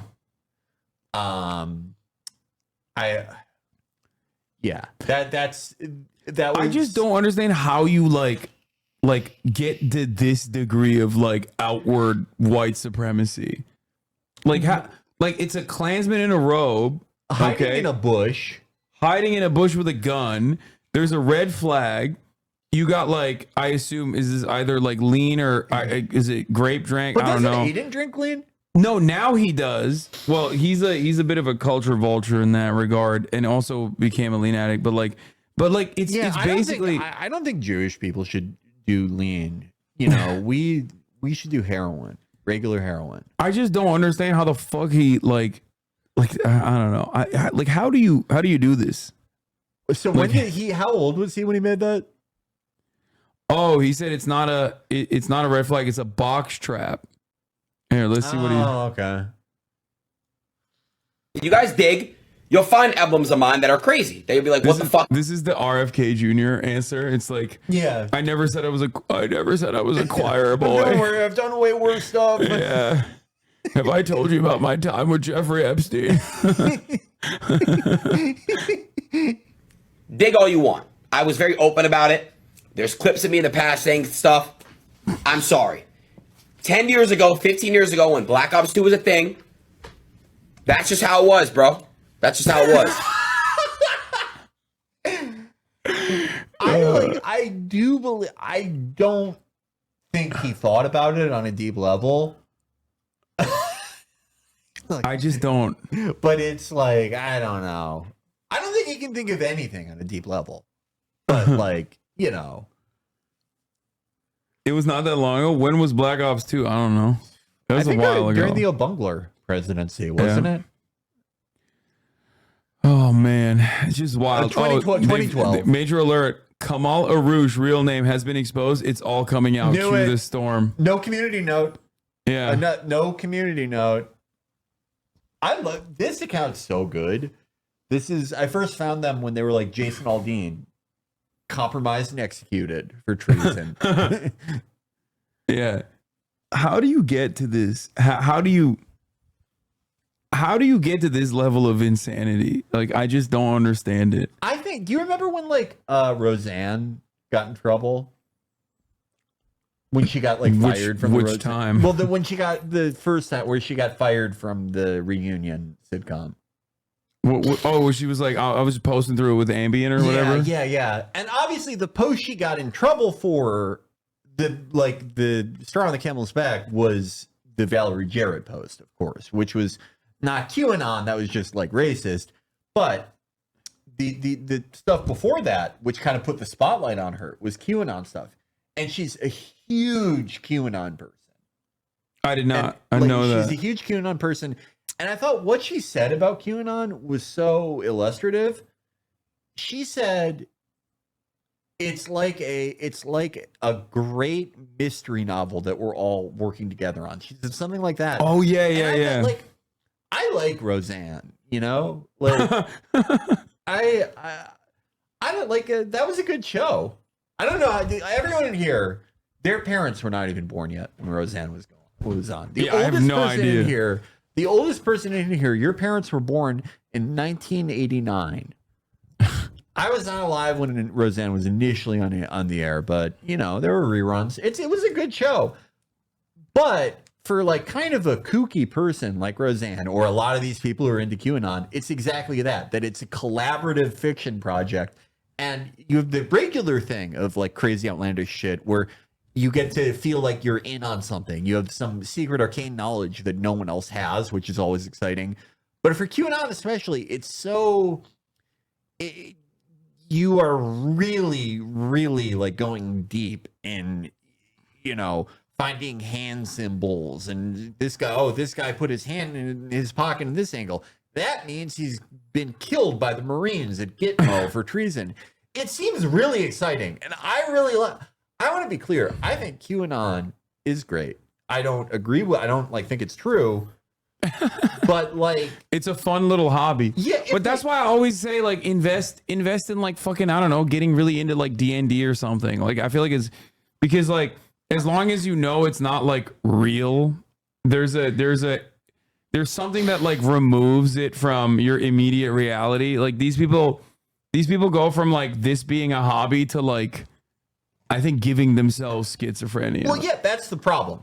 QAnon, no one would think it was bad if these people didn't like freak out and kill a Domino's guy every couple months. That's the problem with it, is that they like, it's too real to them. And if this stuff is too real to you, you will like it is a question of when, not if, when you see like I don't know, the Amazon guy, you'll be like, oh my God, that is a version of Joe Biden. They cloned him and he was born as a woman. He was assigned back when many politicians triple transitioned him all the way over and turned him into an Amazon driver, and he's going to shoot me because I revealed that Donny Osmond's soul is trapped in a crystal and we have to free him. And that's when it becomes a problem. Or you kill a mob boss like that one guy did. I don't agree with that. But if we could just prevent them from killing people, everyone would like it. Bro, Ari Melber is talking about trailing Harris Trump targets bros, pods, and streamers. This is like it's weird seeing XQC and Adin Ross on MSNBC. It is it feels wrong. Yeah. It feels like dreamlike. It's kind of awesome. I'm not gonna lie. That's like, I think it's funny to meet anyone, and wear a shirt with like their face on it like that. I think that's hilarious. Well, he's Canadian. Yeah. Yeah, I don't like it. I feel like it draws too much unwanted attention to these platforms. It's good. Just don't pay attention to it. It's fine. Well, you could already are like regular cable news watchers going to find out about Kick? Like, oh no, what if my mom learns about Mr. Based? Mr. Based. That session, though, drew over 500,000 viewers already. Trump's visit with Logan Paul, the streamer I showed you a moment ago, already has over 6 million views and counting. These tactics are a part of this election. Yeah, I think this stuff is kind of dumb. Like, people ask me all the time whenever I interview, whenever I do interviews in the media, people will be like, oh, like, what do you think? Like, do you think this is like a successful method? I'm like, no, I don't think people understand that, like, it's probably more successful that there's an endless sequence of like right-wing commentary happening on like the No Jumper, Shade Room, like T accounts, all these communities that are like weirdly right-wing on a lot of like male-female gender dynamics, like endless gender wars and stuff. Like, I think that is probably more significant in terms of like breaking the brains of people. It's like a than like one individual podcast appearance. Yeah, I think again, we talked about like how Trump 2024 is very Hillary 2016. This strategy is very Hillary 2016-esque. Oh, who has the most views? I'll go on there. Well, then they would be coming here. You know what I'm saying? Yeah, well, yeah. Trump. My line is open. There's no view botting here, of course. Yeah. But like it strikes me as like a lot of fervor over something that will not produce a lot of, if any, votes. I think there are like young people who lean Trump, obviously, but I don't think that like won anyone over. You know what I mean? Yeah. They literally made Hitler Youth video content through Andrew Tate to praise you. No, I know. I'm saying that's like way more significant, I think, in terms of like brain breaking younger generations than like a one-off appearance that Trump has. But even then, it doesn't fucking matter ultimately. Yeah, I agree with that. You cannot fucking go against old media an onslaught of mainstream media. Like, if they like, the only reason why Trump was able to is because Fox is right wing and it's the most popular news broadcaster in the fucking country. It's a part of mainstream media. But like, there's no world in which you can just like, even with Fox, Trump is still like kind of underwater in the polls, because people have already made up their fucking minds. There's no better way to like not be able to win than being president for 4 years and then losing to a fucking cadaver. Yeah. And then running a rerun of that campaign again. The worst thing that could have happened to Trump was for him to become a known quantity. That removes any ability among most independent voters to see him as more moderate or to see him as an outsider who can meaningfully change things if you already know what you get from a Trump presidency.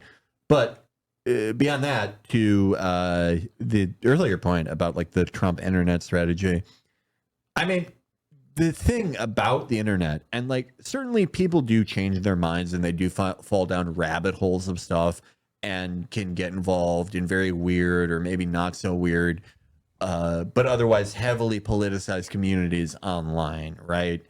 But I think for the most part, the internet and internet media, its power is not in convincing people, but in, just multiplying the voices of people who already are ideologically aligned.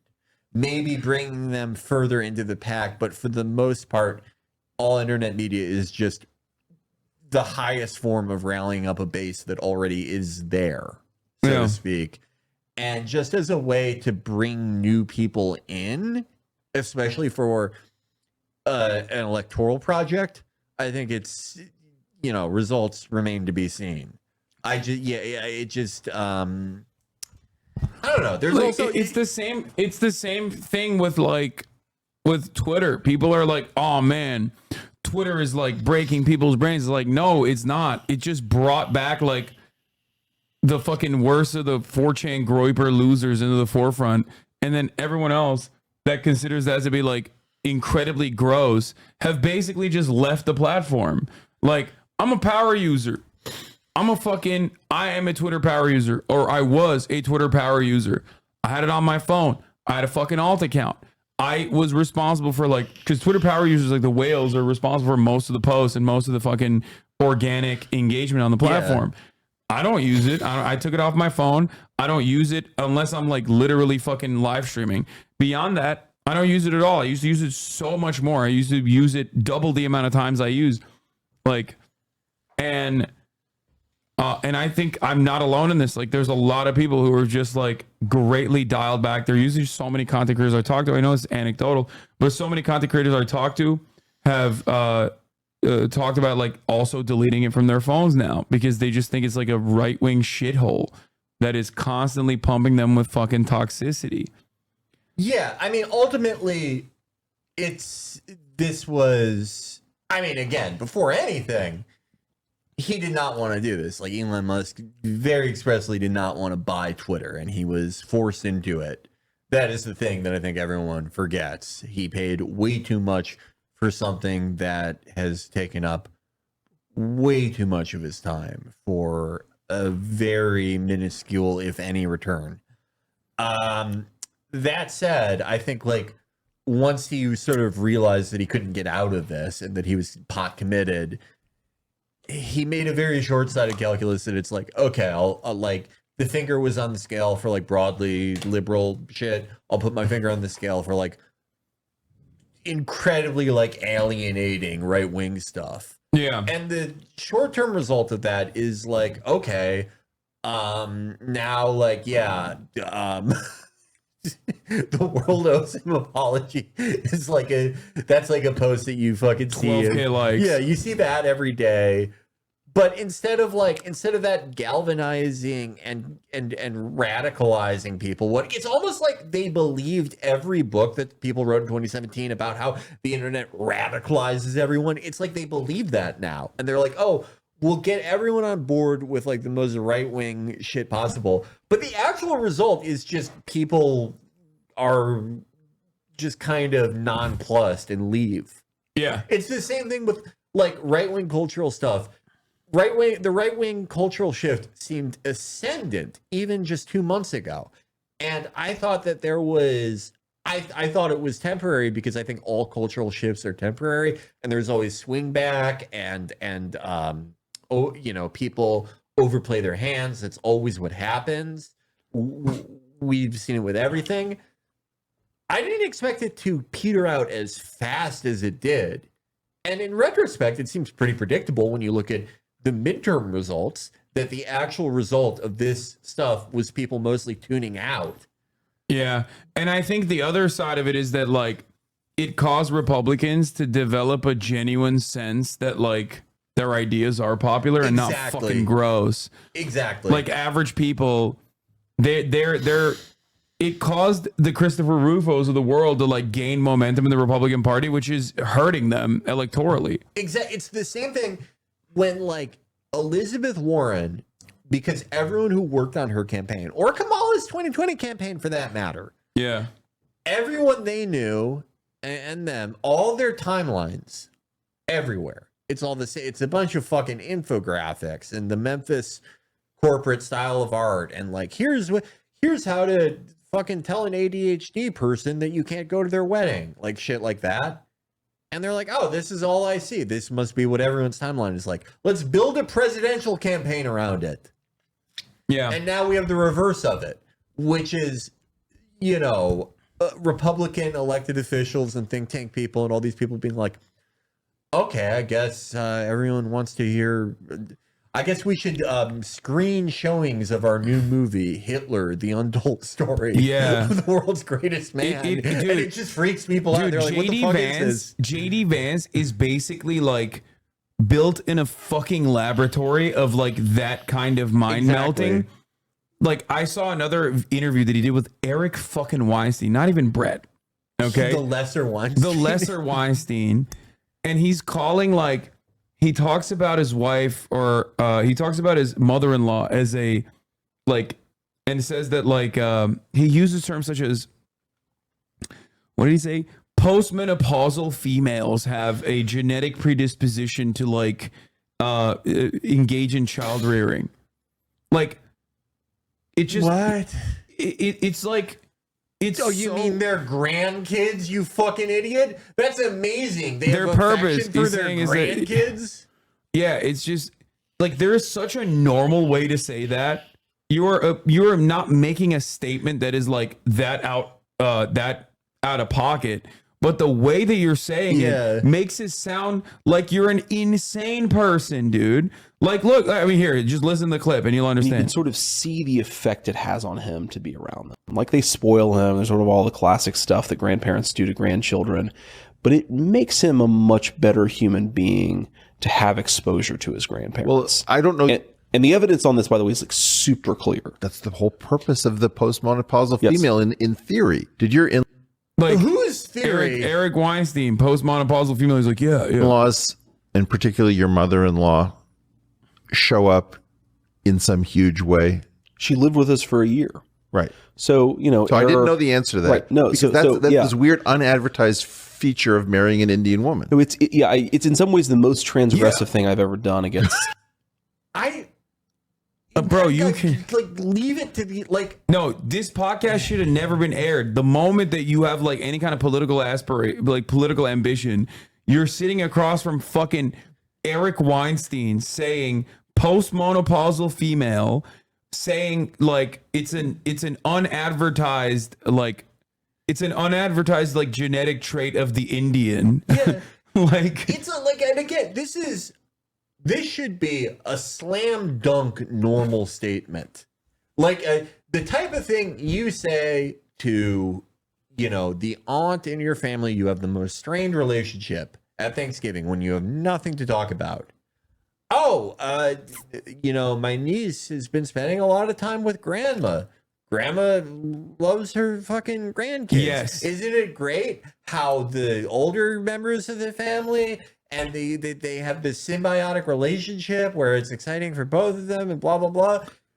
Very uncontroversial statement. And then you just sprinkle like some insane person stuff on that. Yeah. And you're like, the femoid species, when their fucking estrogen runs out and you can't use their pussies anymore, their instinct is to raise the young. And Indians get a racial buff on grandkids. Yeah. What? What are you talking about? How did you took such a normal thing and you made it so fucking strange? But it's because he's like, he has the same like Elon Musk tendency of like wanting to be wanted by like the dumbest fucking losers. Like he got swept away. He got swept away by like, I guess all the shit that he saw on his timeline. That's why he was following like, Heil Hitler 97 or whatever the fuck. A lot of those were fake. No, I know, but I'm saying like, but dude, he literally retweeted the guy who fucking got fired for attending a white nationalist conference yesterday. Yeah, you don't have to make him up because he like is very deep in that world. Yeah. That's what I'm exaggerating when I say the Heil Hitler 97, but like he is like, bro, he went on, didn't he go on fucking Amy Teresi's podcast or some shit? Like, that's insane, bro. What are you doing? Yeah. You should be lobotomized. The fuck? It is, no, it's like he has the stench of like not just someone who's too deep into that world, but most pathetically of all, someone who got into it when they were like 40.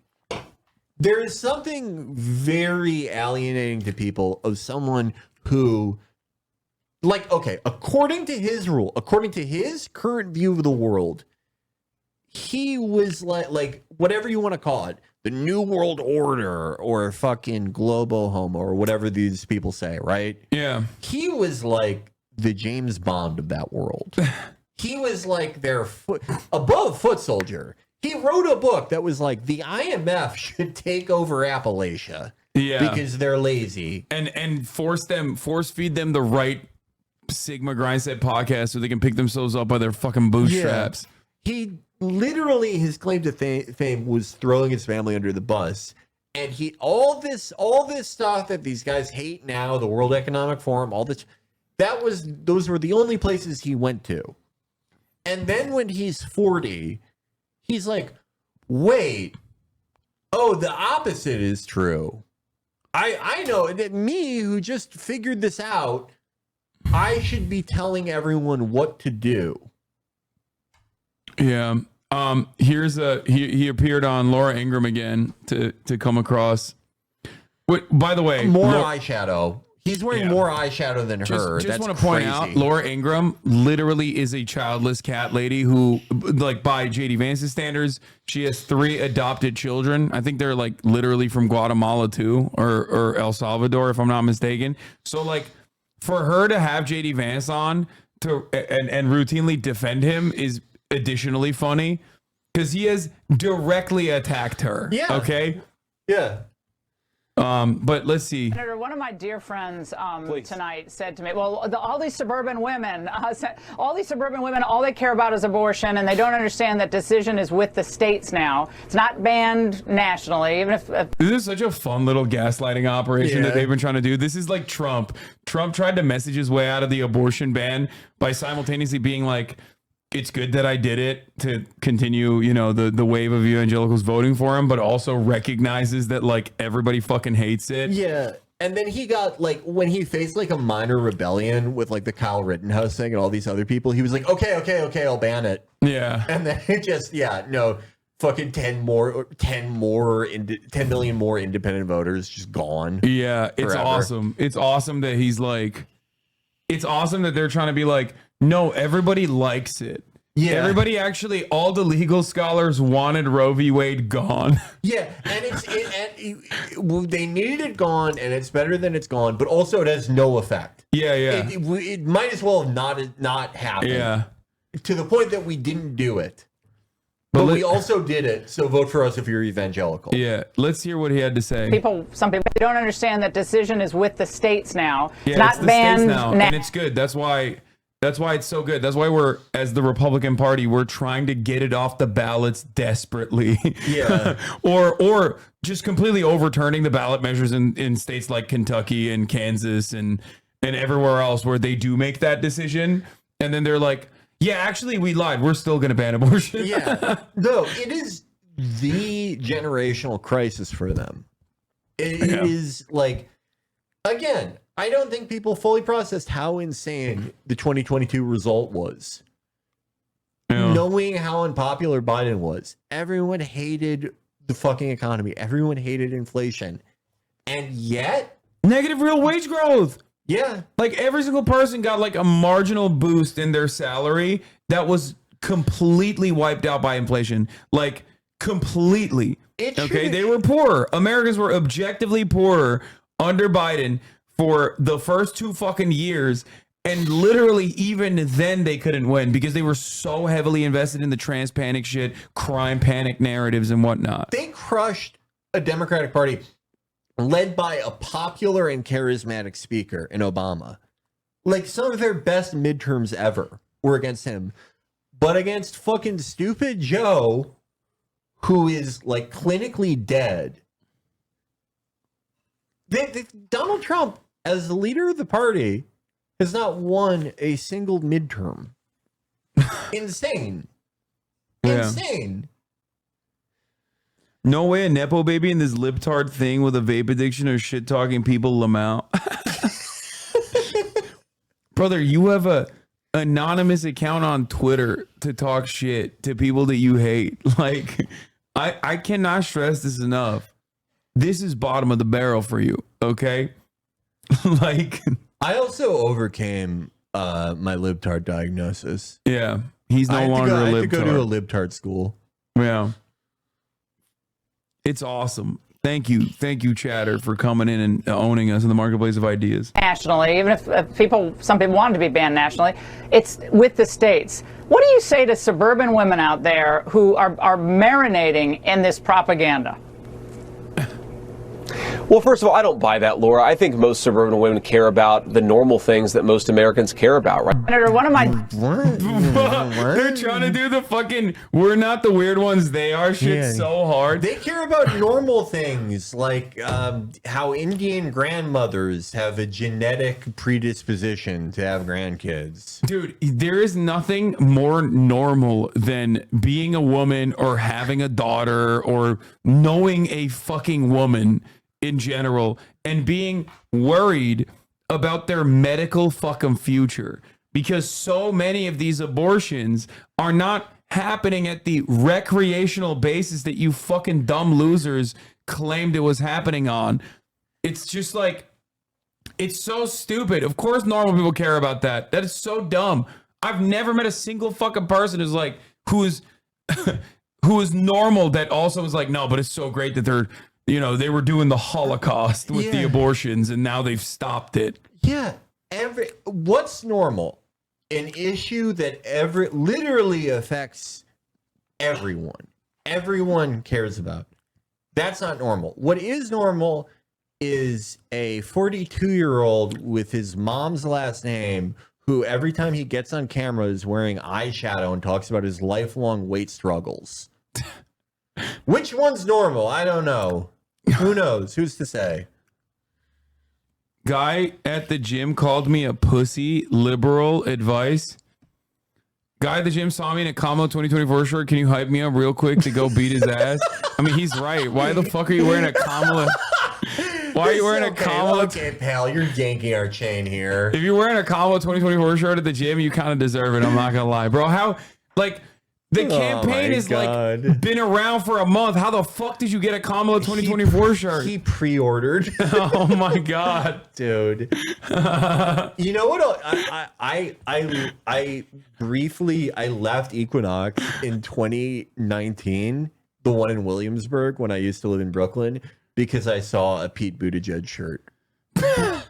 I saw one there and I was like, I've got to leave. West Hollywood Equinox is the only place that you will see that, by the way. This was like the hotbed. The rich white gays were the rich white racist gays with the Pete Buttigieg shirts. Oh my god, that's the only time I've ever seen one in the wild. For me, it wasn't like, this was before Mayor Pete was like really nationally known. It was before primary season kicked into full gear. It was more it could have been any candidate. But just the fact that someone who cared about like a primary candidate that much, I think it was like 2018. In 2018, really just alienated me from that place. That's it was insane. A great gym. Oh my god. He looked god. Where else can you get tricked out in the Ohio sauna though? You gotta find a new place to do that. I love the accounts of like straight guys who use the sauna in the West Hollywood It's one. me, by the way.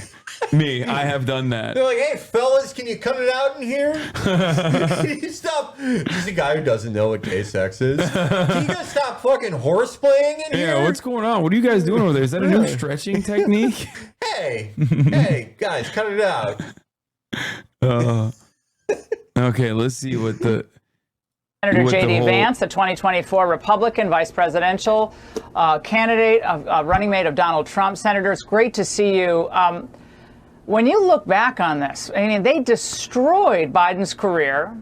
They pushed him out of the race. They used the media to whip up the propaganda to try to demoralize Trump supporters. And at the end of all this, Senator, your campaign is up 1 point nationally. Yeah. Congratulations.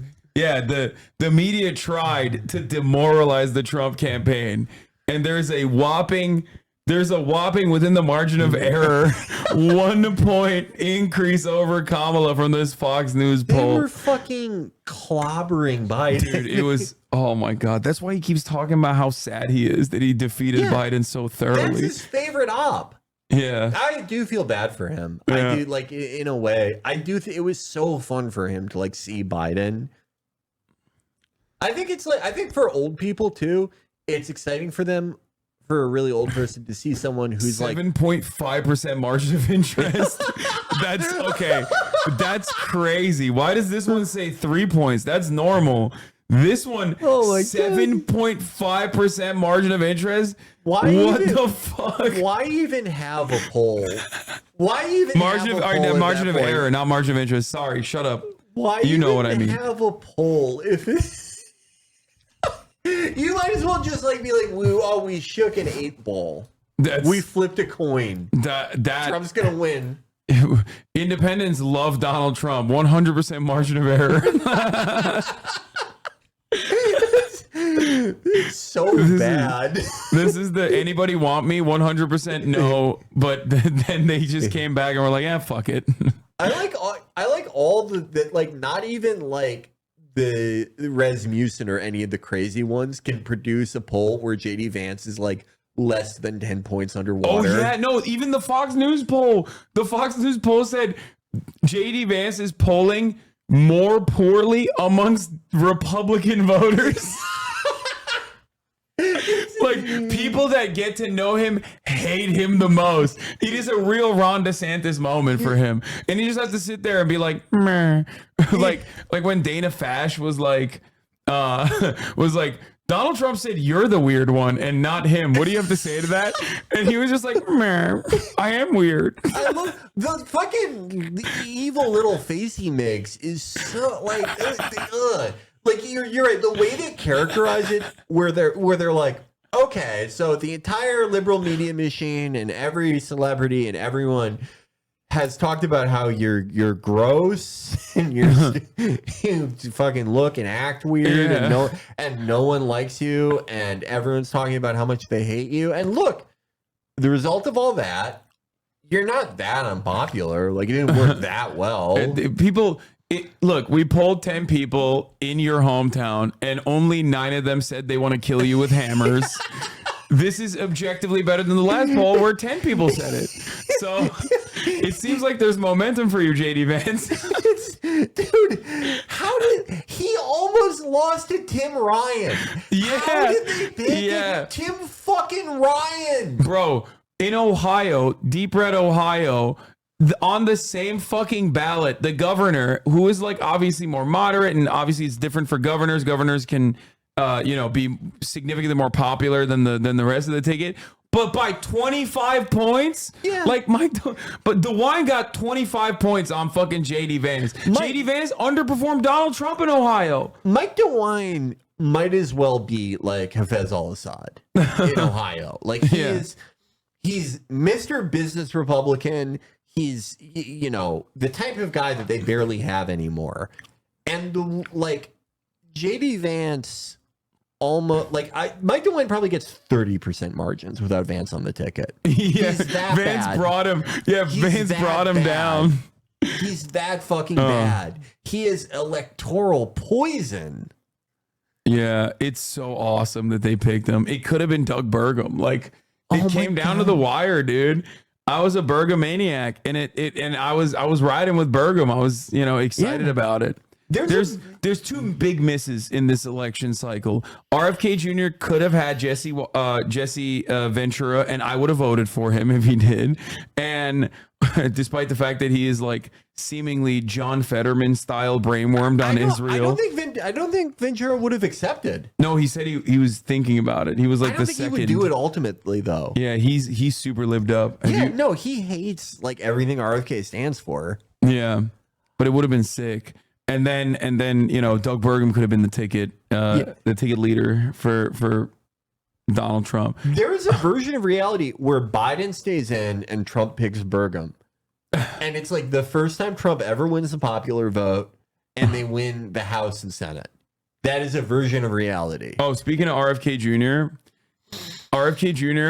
I don't know if you remember this, went to the Trump campaign and was like, make me the head of like, give me medicine. Yeah, make me the medicine guy. Yeah, give me the FDA, and I will, like JFK, pick it apart and throw it into a million pieces, like JFK said about the CIA or whatever. Like, and Trump was like, no. The fuck are you talking about? That is going to go to like a billionaire pharmaceutical guy. I love that Trump is like at least with it enough to know like this guy adds nothing for me. Yeah, This is. Yeah, and now he sought a meeting with Kamala Harris to discuss a cabinet job. What leverage does he think he has? I just don't understand it, because like he's basically Rahm Emanuel, but also anti-medicine. Yeah. So like, what difference do you offer to the ticket than any other regular Democrat? He's literally the only constituency he's for is Bill Maher. You're like, I'm okay with gay marriage, I'm pro-Israel, but I don't believe germs exist. Yeah, I don't believe your candidate. And that's one guy in the world, the greatest interviewer alive. Bill Maher. He's like legitimately, and I'm not just saying this like he is legitimately anti-Semitic. You cannot be this invested in conspiracy theories and not be anti-Semitic regardless. But like he is. He literally openly sitting next to like John Levine and shit was like COVID was an Ashkenazi Jewish conspiracy with the Chinese. Like they collaborated together. Refresh my memory on this one. He said that like Jewish people like can't get COVID, right? Was that the thing? Yeah, which is so like saying Ashkenazi Jews can't get sick means that that's anti-Semitic in and of itself. Okay, it is so far from the reality that like you didn't meet a single Jewish person in your life. Like how the fuck do you arrive at this conclusion? Yeah, it's like it's insane. I mean, what is his operating theory then? That it was like, was it like Israel worked on it with China? Is that what he's saying? I don't even know. Maybe there's like a new type of anti-Semitism where he's like only doesn't like Ashkenazi Jews or something. He's a follower of Ovadia. Yeah. He's like, I think I'm supposed to be a servant of the Sephardis forever. I'm human cattle. Ashkenazi, no thank you.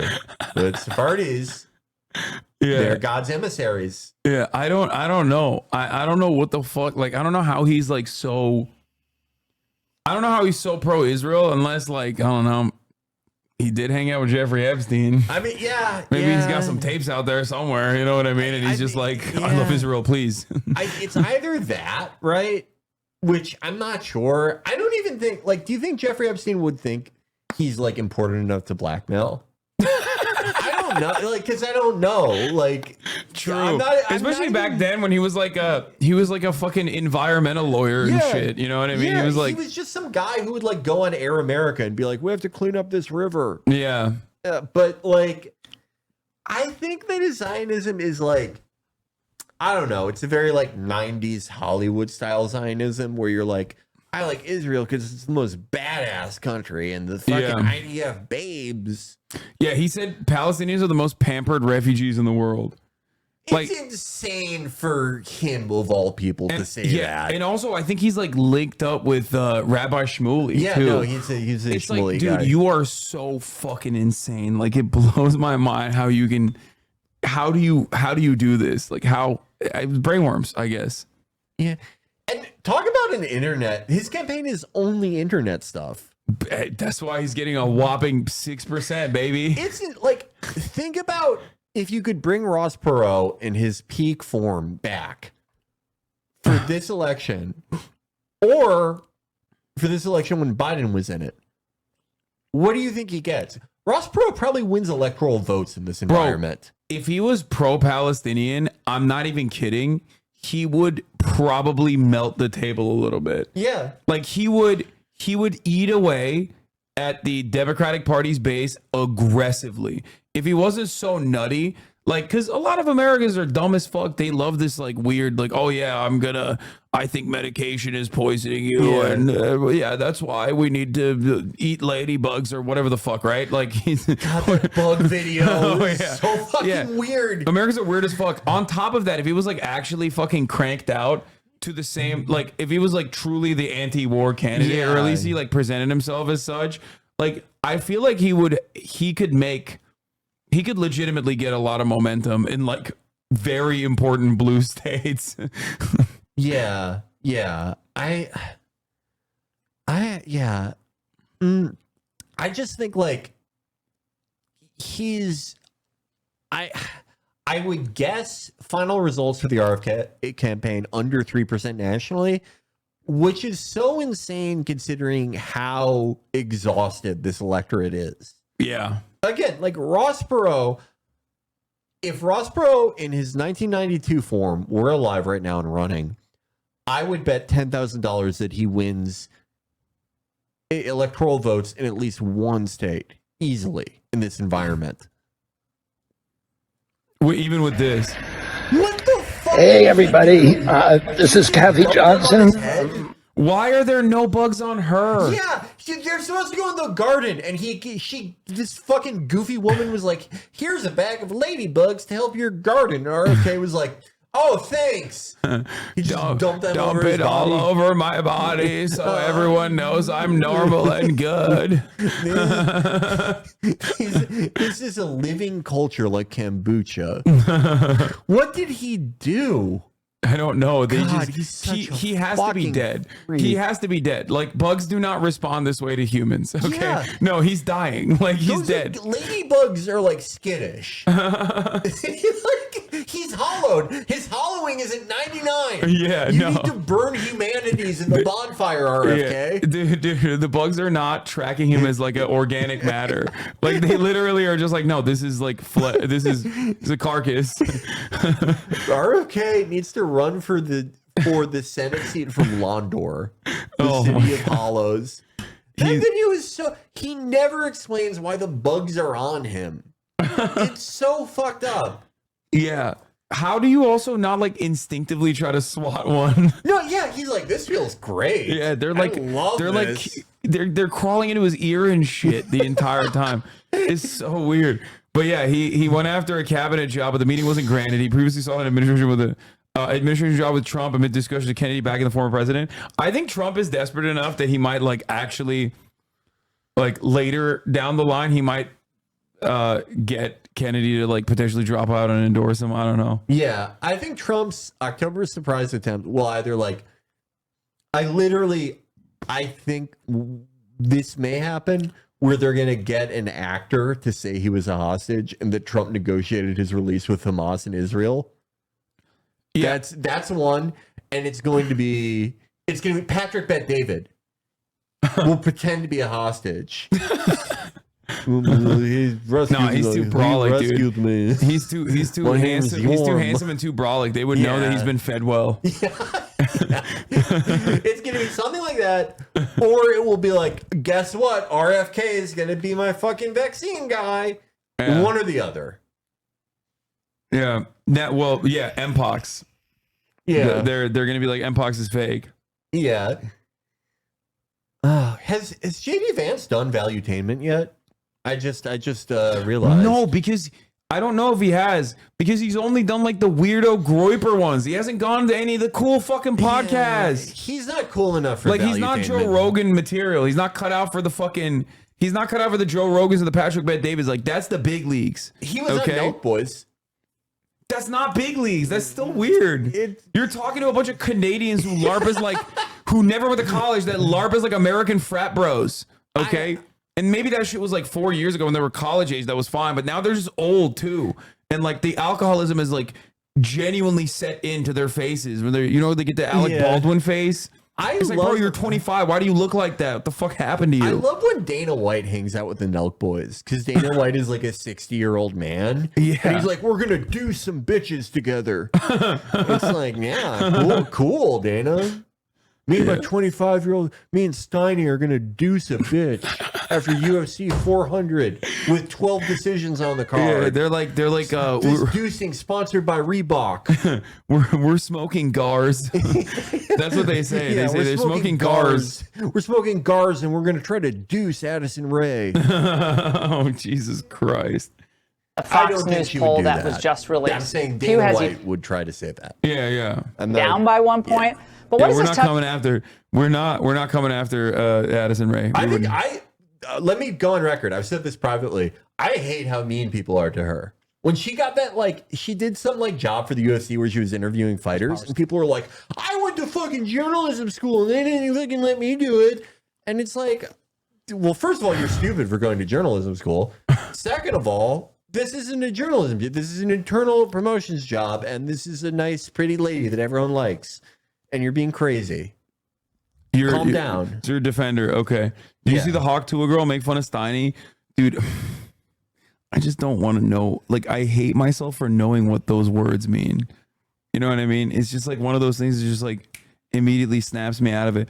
Oh, Brett Cooper better? Yeah, right, Brett Cooper better, weebie. Brett Cooper got fucking duped by a FaZe Ronaldo clip, okay? Where's your fucking journalistic goat now? She literally saw a FaZe Ronaldo clip of FaZe Ronaldo being like, oh yeah, the Kamala Harris campaign is calling me too. And then I gotta find that TikTok, dude. I gotta fucking find that TikTok, dude.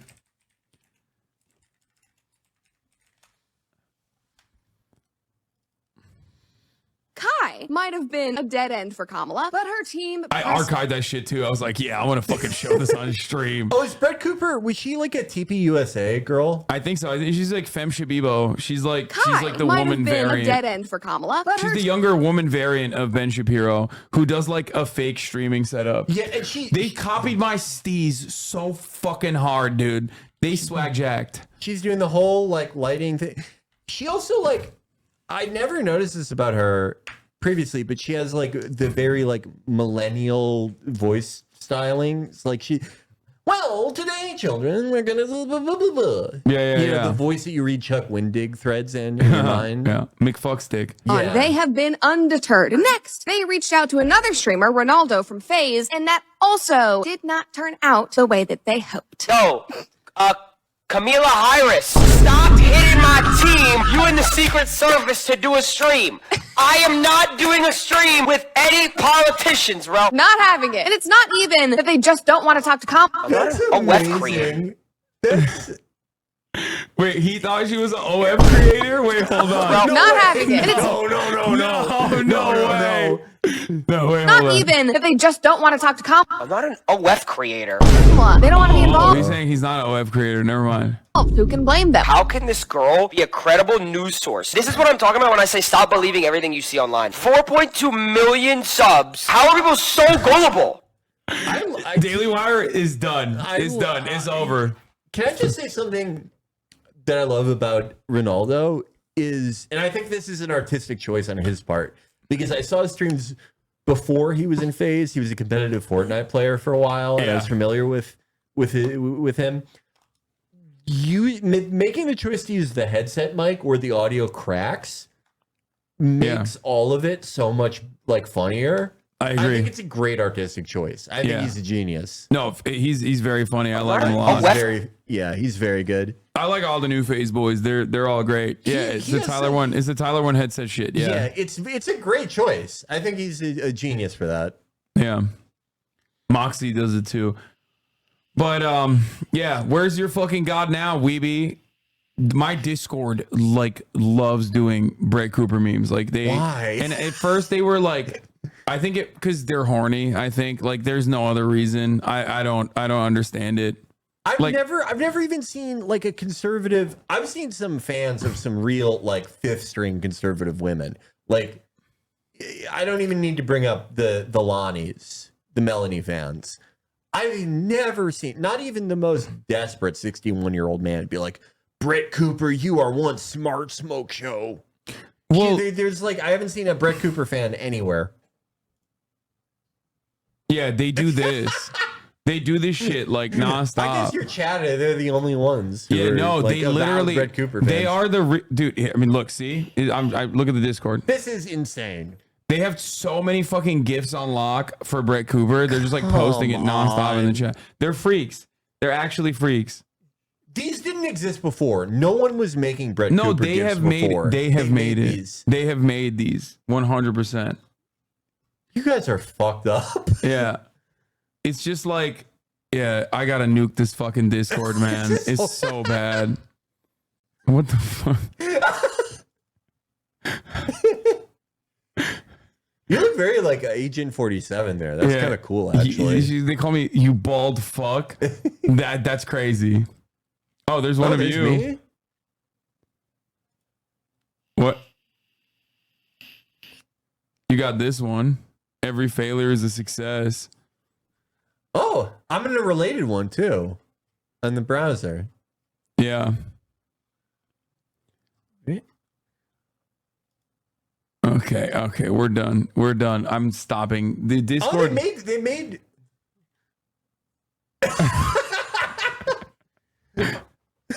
I can't even. Oh.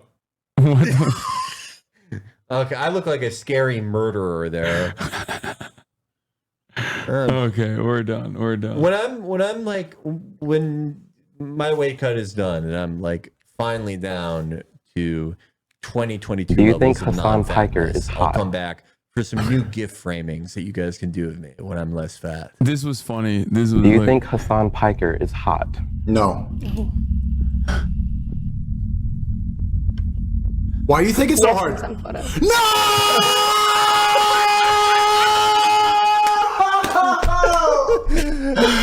She belongs to the chat. She belongs to the chat. Yes, in some photos.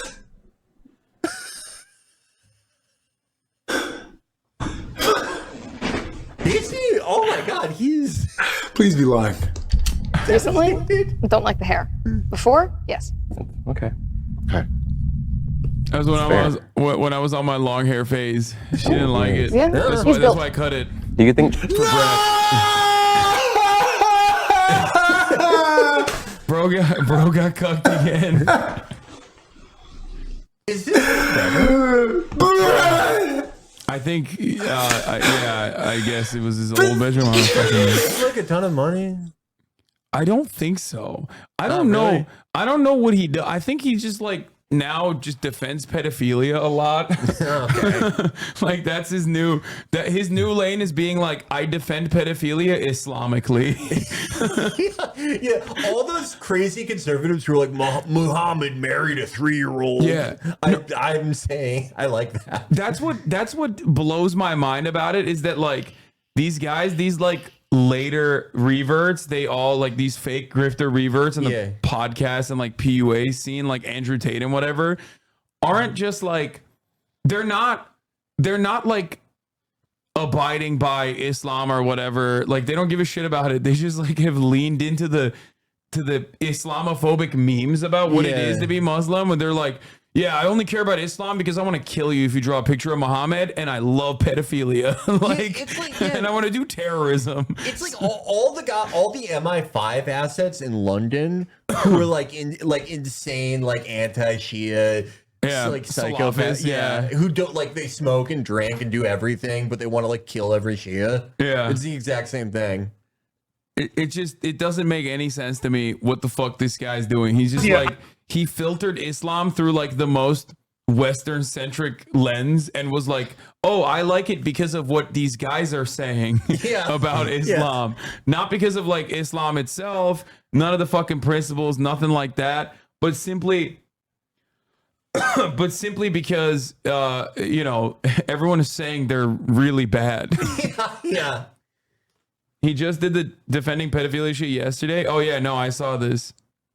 I just feel a pedophile is one day going to use this image in the heat of a controversy.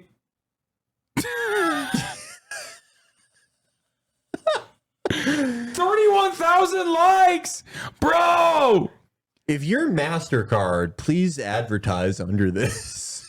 Like, please fucking buy ads here if you're fucking Expedia.com. Yeah, this is so nutty, dude. Also, speaking of pedophilia, Dr. Disrespect, apparently he made a comeback.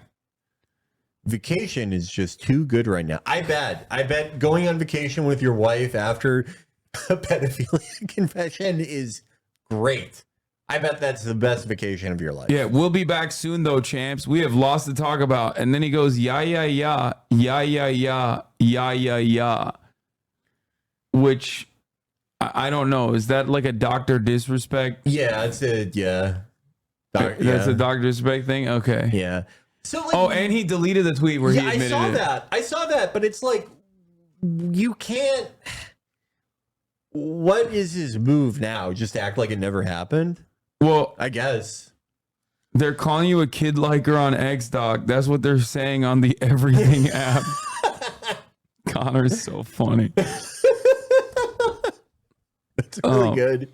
He did come back and was like, when he first came back, he did this thing where he was like, of course they, them in the bio would say this. And it was like, even like the most centrist, like right wing, but like secretly I claim to be a centrist, even though I'm right wing accounts were like, no dog, like this shit doesn't work. Like, what the fuck are you talking about?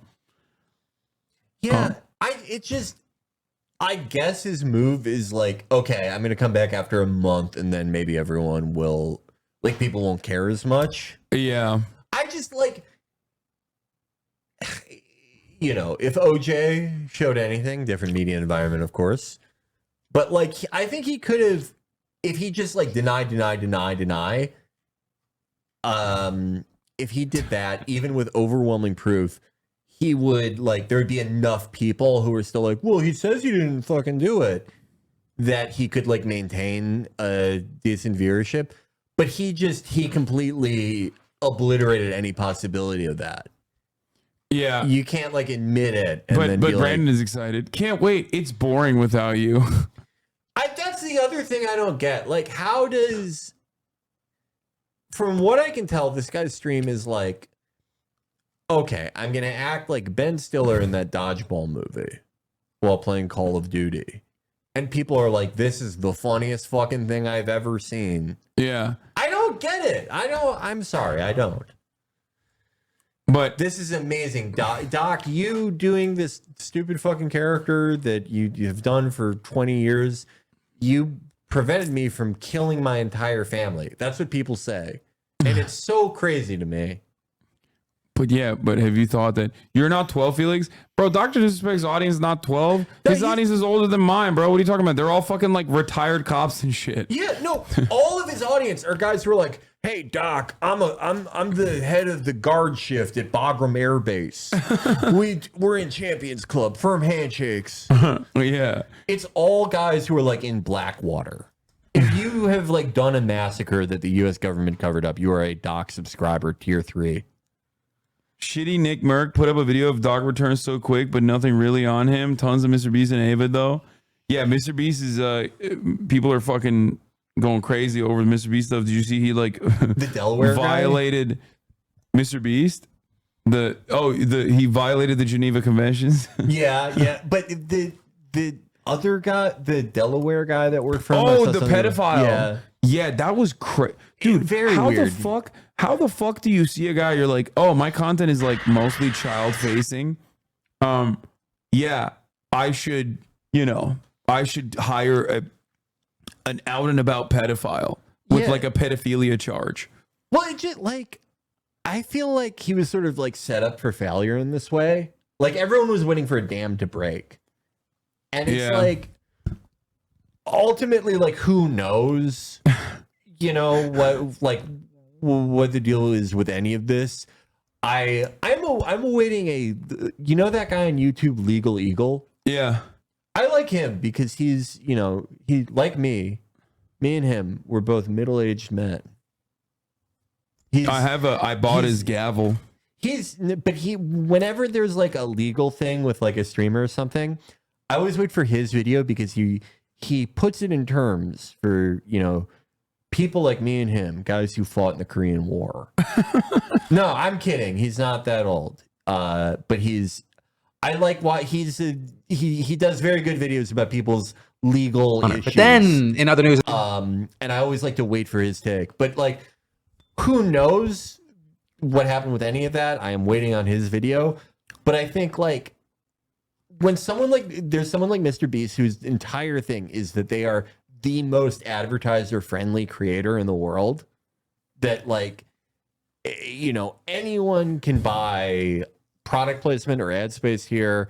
I am the most brand friendly guy ever. When someone like that exists and is making hundreds of millions of dollars, no one will say this out loud, of course, because it's like, it's the worst thing you could appear as on the internet is openly like jealous or hoping for someone's downfall just for the sake of downfall, even though that is what everyone does. Yeah.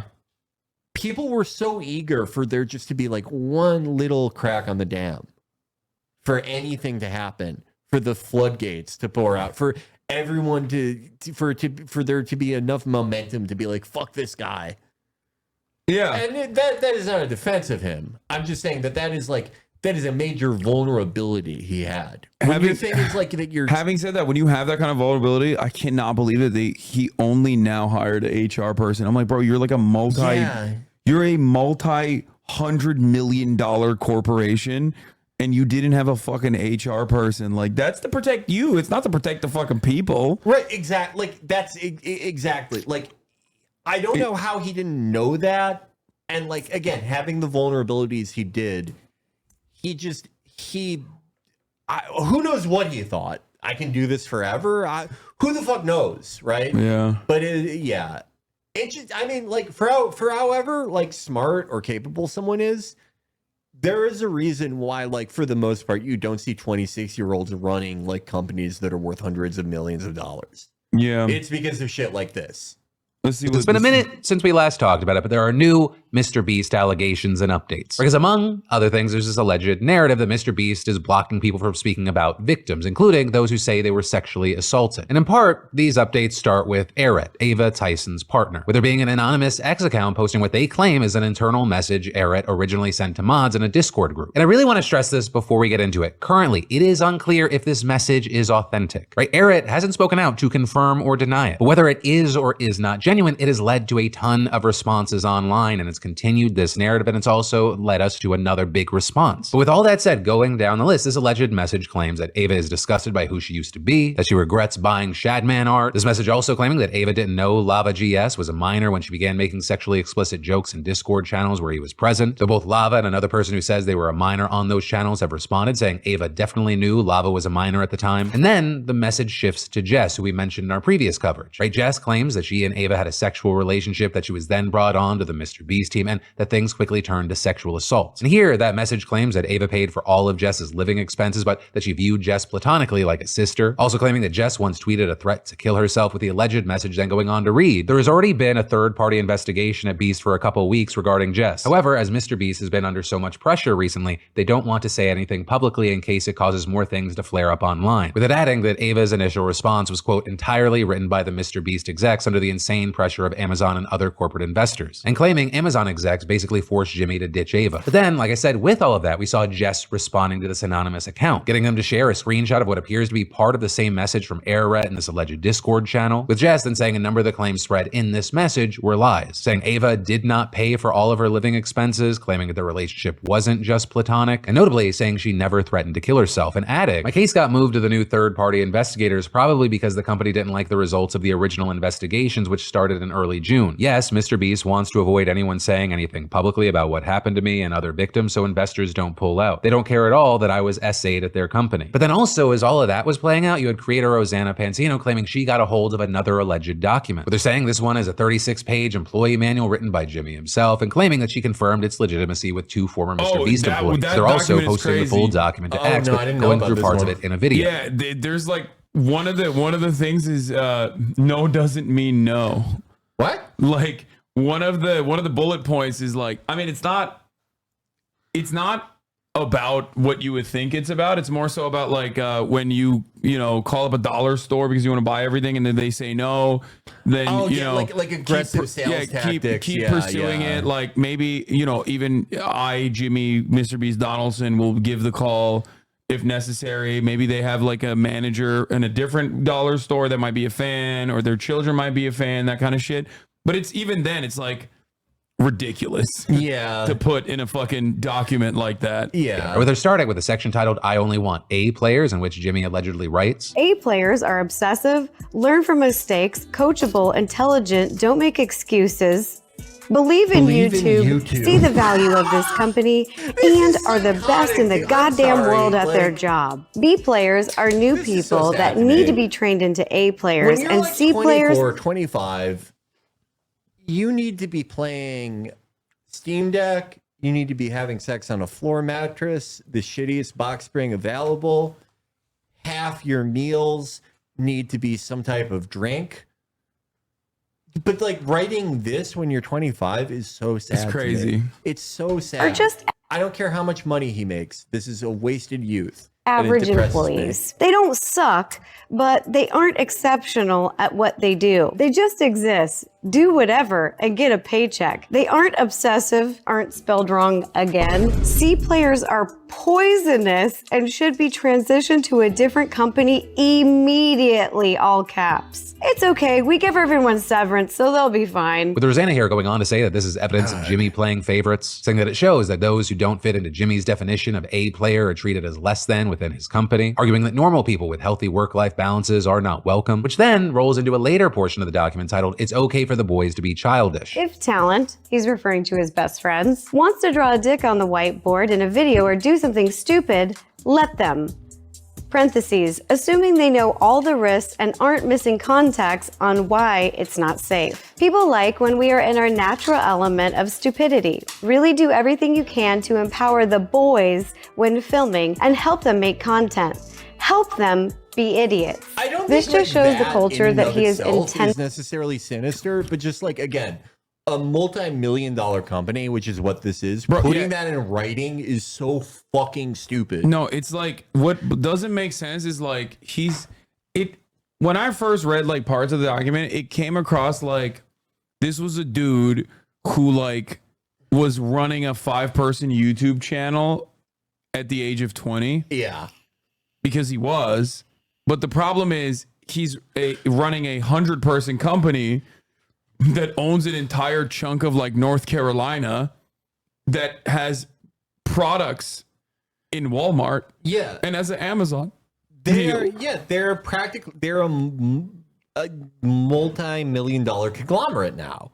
They make physical products. They are primarily a production company, but a production company that has that much fucking revenue and part like that's a real business. It's not like a business in the way that like, you know, people will start a LLC for, you know, a podcast or something. This is a real fucking thing. And you wouldn't, you know, what's an equivalent? Like, to scale it up a bit, would you run MGM this way? No.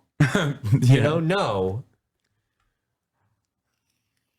Intentionally building. He plays favorites, there is a boys club, and they are allowed to do things that other people aren't. Now with this, I want to stress this is just a couple of things from Rosanna's video. If you want to watch it, I'm going to link to it, of course, in the description down below. But for the most part, right now, those are the updates we have. And that possibly in part because last week you had creator Ludwig saying Jimmy told him directly that he's waiting on all of the allegations to come out and then he'll make one reply. Which on that note, you have a lot of people right now waiting on part 3 of Dogpack 404's video, which he teased will cover sexual misconduct cover-ups. But as we wait to see what happens, I got to pass the question off to you. What are your thoughts here? And then...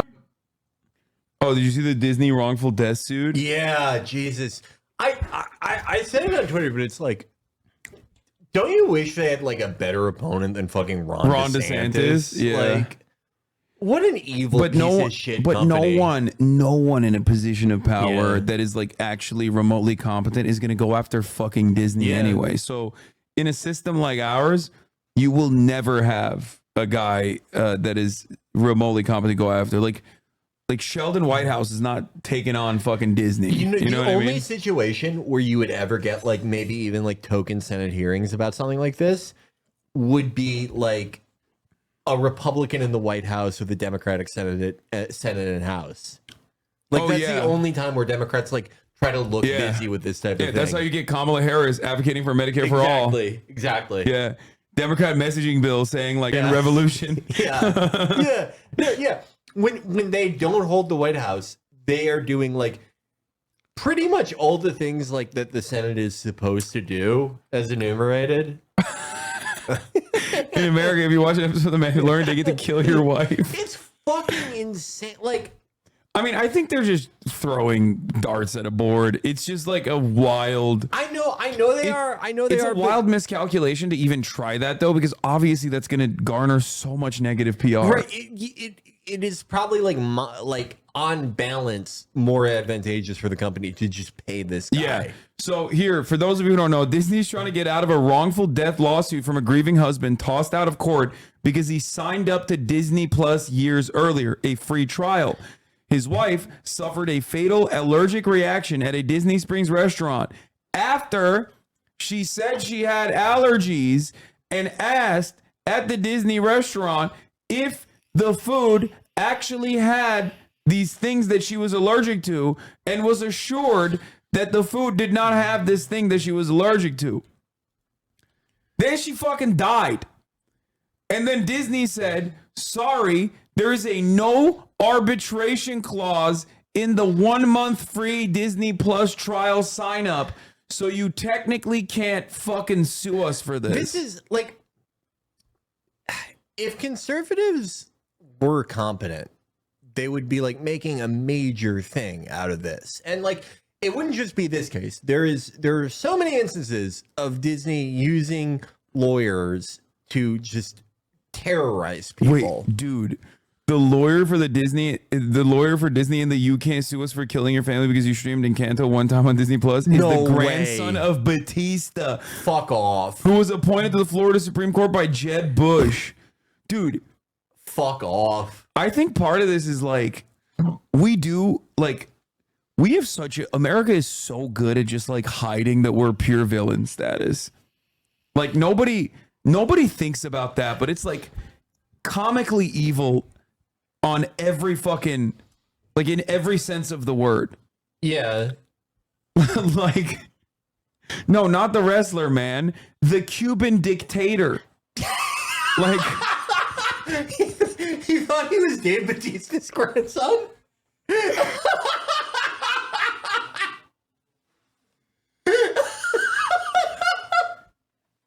what are we doing here? Oh my fucking god. Yeah, he's Batista bombing the family. Oh my god. Batista, like if he was Batista's grandson, he would be like a 9-year-old lawyer. Yeah. Batista's not that old. Oh my god. That's crazy. Piccolo accepted the Disney Plus subscriber agreement. Like, that's my god. That is such an insane, like, God, lawyers are crazy. I mean, Disney is like famous for fucking up people's lives with lawyers. Like they're just an insanely litigious company. And like for like right-wing populism, it would be such an easy move to be like, hey, like for Elon Musk or someone to be like, hey, we're funding a team. Like if Disney tries to fucking ruin your life, we're funding like a team of lawyers to, fight back. Yeah, like Peter Thiel versus Gawker shit. Yeah, exactly. But the thing is, it's not Gawker. It's fucking Disney. So you can't Right. do that. Like They're there's afraid no of one actually fighting them. Yeah, there's no one with that kind of. No one can take on that smoke. Like I don't even think Elon Musk could. Elon Musk is also like uniquely incompetent. I don't think he can do anything. I think this is such a weird counterfactual, but like, okay, could like, I'm trying to think of like a billionaire with like nation state wealth who would, if they were in opposition to Disney, could come out on top. Like prime George Soros. Like, I don't know. I like Soros was a very skilled currency trader. He was a smart guy. He's like fucking 180 now. Yeah. But Bill Gates, maybe? I don't know. I just don't see any of those guys rocking the boat. Like normal billionaires would never disrupt that process. That's why it's a weird counterfactual, because you have to imagine them being in a situation where they have the motivation and desire to like take down Disney. Yeah, it's like, think about it this way. Like, I don't even think, I mean, the closest you can get to a situation like that is like Jeff Bezos versus MBS. Yeah. You know what I mean? Like, that's the only time where I've like ever seen a billionaire and like a billionaire theocrat fucking monarch actually like duke it out. Yeah. And that was almost like two nation states at odds with each other. Yeah. Yeah, it is. Yeah. That's weird to think of. I mean, like what Elon Musk did with the Disney culture war was like, I'm going to take Disney Plus out of my cars and you'll see. Like, that's the most he did. They never they'll never do anything that like, just like Ron DeSantis wouldn't like want to annihilate one of the biggest like employers in his state. Yeah. Well, that was also like such a major misstep. Like, I could not comprehend like the horrible political instincts from Ron DeSantis to go after like the biggest like tourism driver in the fucking state. Like, what is wrong? You're so stupid. Like, culture wars are supposed to be a distraction. They're not supposed to be the only thing you do. You're not supposed to disrupt capital with culture war shit. It's supposed to be culture war in an effort to like continue allowing capital to run supreme. There is a competent way to do that. There is like a competent like populist way to go head to head with like the biggest private employer in your state, but like that's not the tact he took. You know, he went full in on the exact type of stuff that alienated everyone in 2022. Yeah. But has it really affected Florida? No, because fucking he backed down. What are you talking about, dumbass? What the fuck? Elon would destroy Disney, Giga Haas, but has it really affected Florida? No, it hasn't, because fucking Ron DeSantis backed away. Dude, fucking, what's his face? Voldemort, Rick Scott. Rick Scott was like, yeah, I don't know what he's doing. Like he literally, they asked Rick Scott, which, by the way, incredible figure in general. Okay, wild that Florida keeps like voting for him. I don't understand how he barely won the first time. It's bro, really but nuts. he's like responsible for like award-winning, record-breaking insurance fraud. Like, yeah, he's not even like that was before he ran. Yeah, it's not like he's like a regular evil Republican billionaire where it's like, oh, I cornered the market on like insulin needles or something like that. No, he's like a criminal. Yeah. He's a fucking criminal. Anyway, it's just wild, but like, yeah. And then the Republican Party made him in charge of like fundraising, I think, or something. Yeah. So they went up to him in the midst of this like Disney back and forth between him and Ron DeSantis and Disney, and they were like, "What do you think about your state's governor Ron DeSantis fighting with Disney?" And he was like, "Yeah, I don't know what's going on there. he needs to dial it back." Yeah, because he's a normal like McConnell style Republican. Yeah, it's fucking terrifying for him. Yeah, the only billionaire, JB Pritzker, he's gonna come after Disney for not doing reverse toilet gender day. He's gonna hit it from the other angle where he's like, Disney's not woke enough. Yeah, I always like want him to be a more national figure just so people can see that tweet, the funniest tweet ever. It's so good. I think it was so great because it was like everyone was kind of able to laugh at it. Everyone on of every political persuasion. Yeah, he's the best. Please look at Rick Scott electoral history. Gotta be honest, if I were Florida Democrats and I lost to Rick Scott twice by 1%, 2 red wave years, and then lost to him by 0.1% in a blue wave year, I'd assume God hated me and wanted me to die too. Yeah, I don't understand how resilient he is. Well, but I also don't understand like Mitch McConnell either. Like Kentuckians don't like Mitch McConnell. I mean, I don't know. It's hard to get like good approval rating polls on people's senators. I don't know. I think who knows really, but like maybe they find him like personally gross, but they think he like does a lot for the state. Like he brings a lot of money home. Who knows? God, running Charlie Crist against him. What a fucking bungle. Democrats have gotten within an ass hair so many fucking times. Yeah. Both in the Senate and the gubernatorial race. It's like crazy. Yeah. Like, and Florida, I don't know what the fuck the Florida Democratic Party is doing. Like, I mean, they ran a fucking dude with like, they ran a dude who literally was outed as like, doing meth in the fucking Fontainebleau Hotel. It was so funny. With a gay prostitute. It was so funny. And he almost defeated Ron DeSantis. He almost ended the DeSantis experiment before it started. And he was like, dude, 1 month he's out there, he's like, fucking Maduro's a dictator, blah, blah, blah. And then the next month he's like, yeah, I get by sometimes when I do Molly. And it's like, you were almost the governor. Yeah. What? No, I know the meth thing was after the election. I'm saying that, like, don't you think that would be something that would come up in the oppo? Like, don't you think that the Democratic Party should investigate the background of a person running for a gubernatorial race in a state like fucking Florida? What do you mean that was after his loss? I know that was after. He should have never ran to begin with. You want to talk about liberal figure on the scale on Twitter, though? You used to get like auto-modded if you posted the Gillum naked picture. Wait, really? Yeah. No, that really is. I didn't even know there was a naked picture. I only saw the guy, the prostitute guy. No, there's a picture of Gillum like passed out, like naked. Oh, but you used to get auto-modded if you posted that. Yeah, well, woke Twitter. I'm glad that Matt Taibbi got to the bottom of that. Yeah.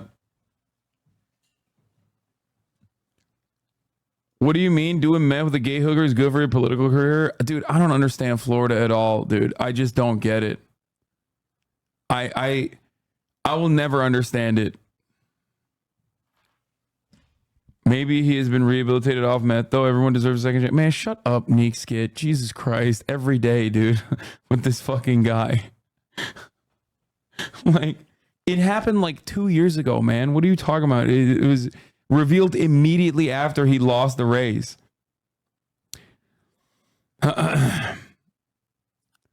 Yeah.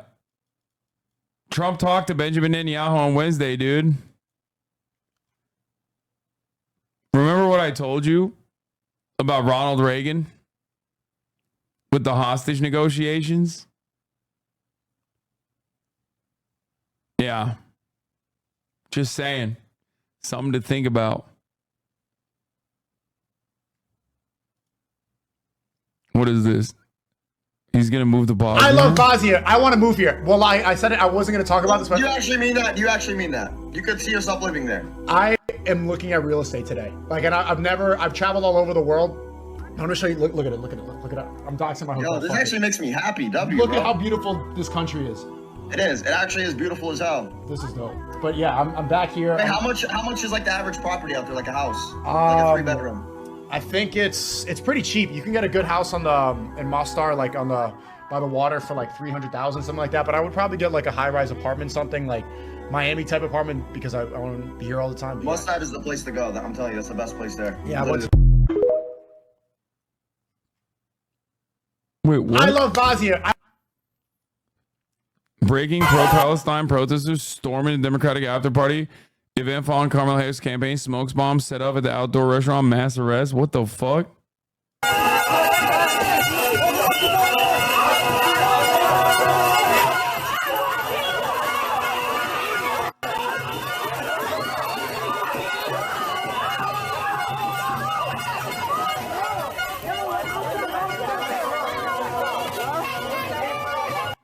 Oh, hell. I mean...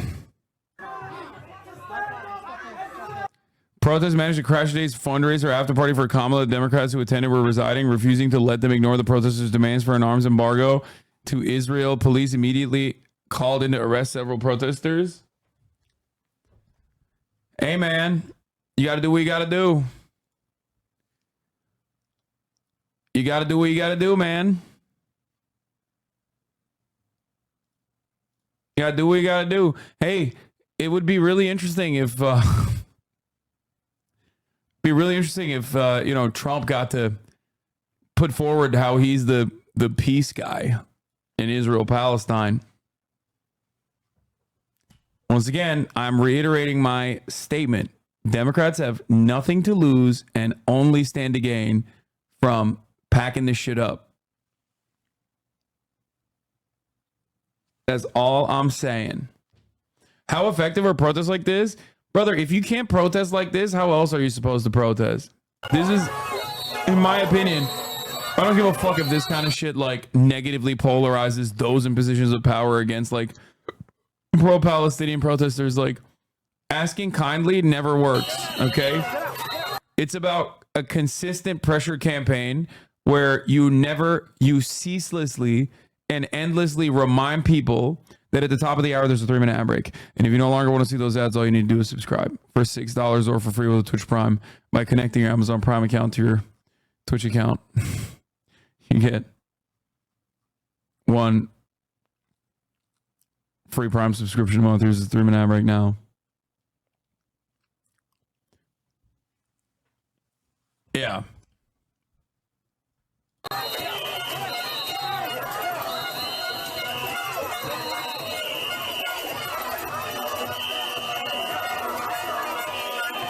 The point of protests like this is to cause discomfort, force the issue. Yeah, like the reality of the matter is this type of shit also is like significantly, like even from the worst person's point of view, like, you know, I'm talking about the type of dude who's like, why would you stop the roads? Like, oh, you're going to stop ambulances from crossing the road or whatever. Like, okay, fine. You know, I agree with that form of protest as well. I agree with all forms of protest in this situation because it's like, obviously the situation is untenable, is unmanageable. It's indefensible.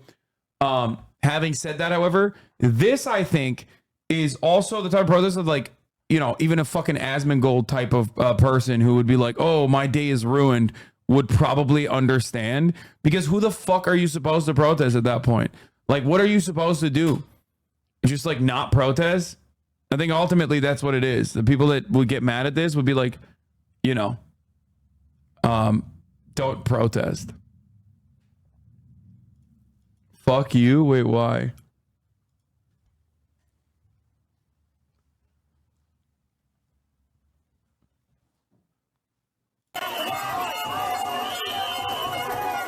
Yeah, cops are going to crack many student heads, and it will be on every news outlet in 1 month. This is not going to fucking go away, and it shouldn't go away. It's a good thing that they're protesting. Protesters inside the DNC fundraiser event are disrupting Mayor Adams and other politicians tonight, calling for justice in Palestine and demanding Kamala Harris and the Democrats end their complicity in this ongoing genocide. The noise protest outside is continuing across the street.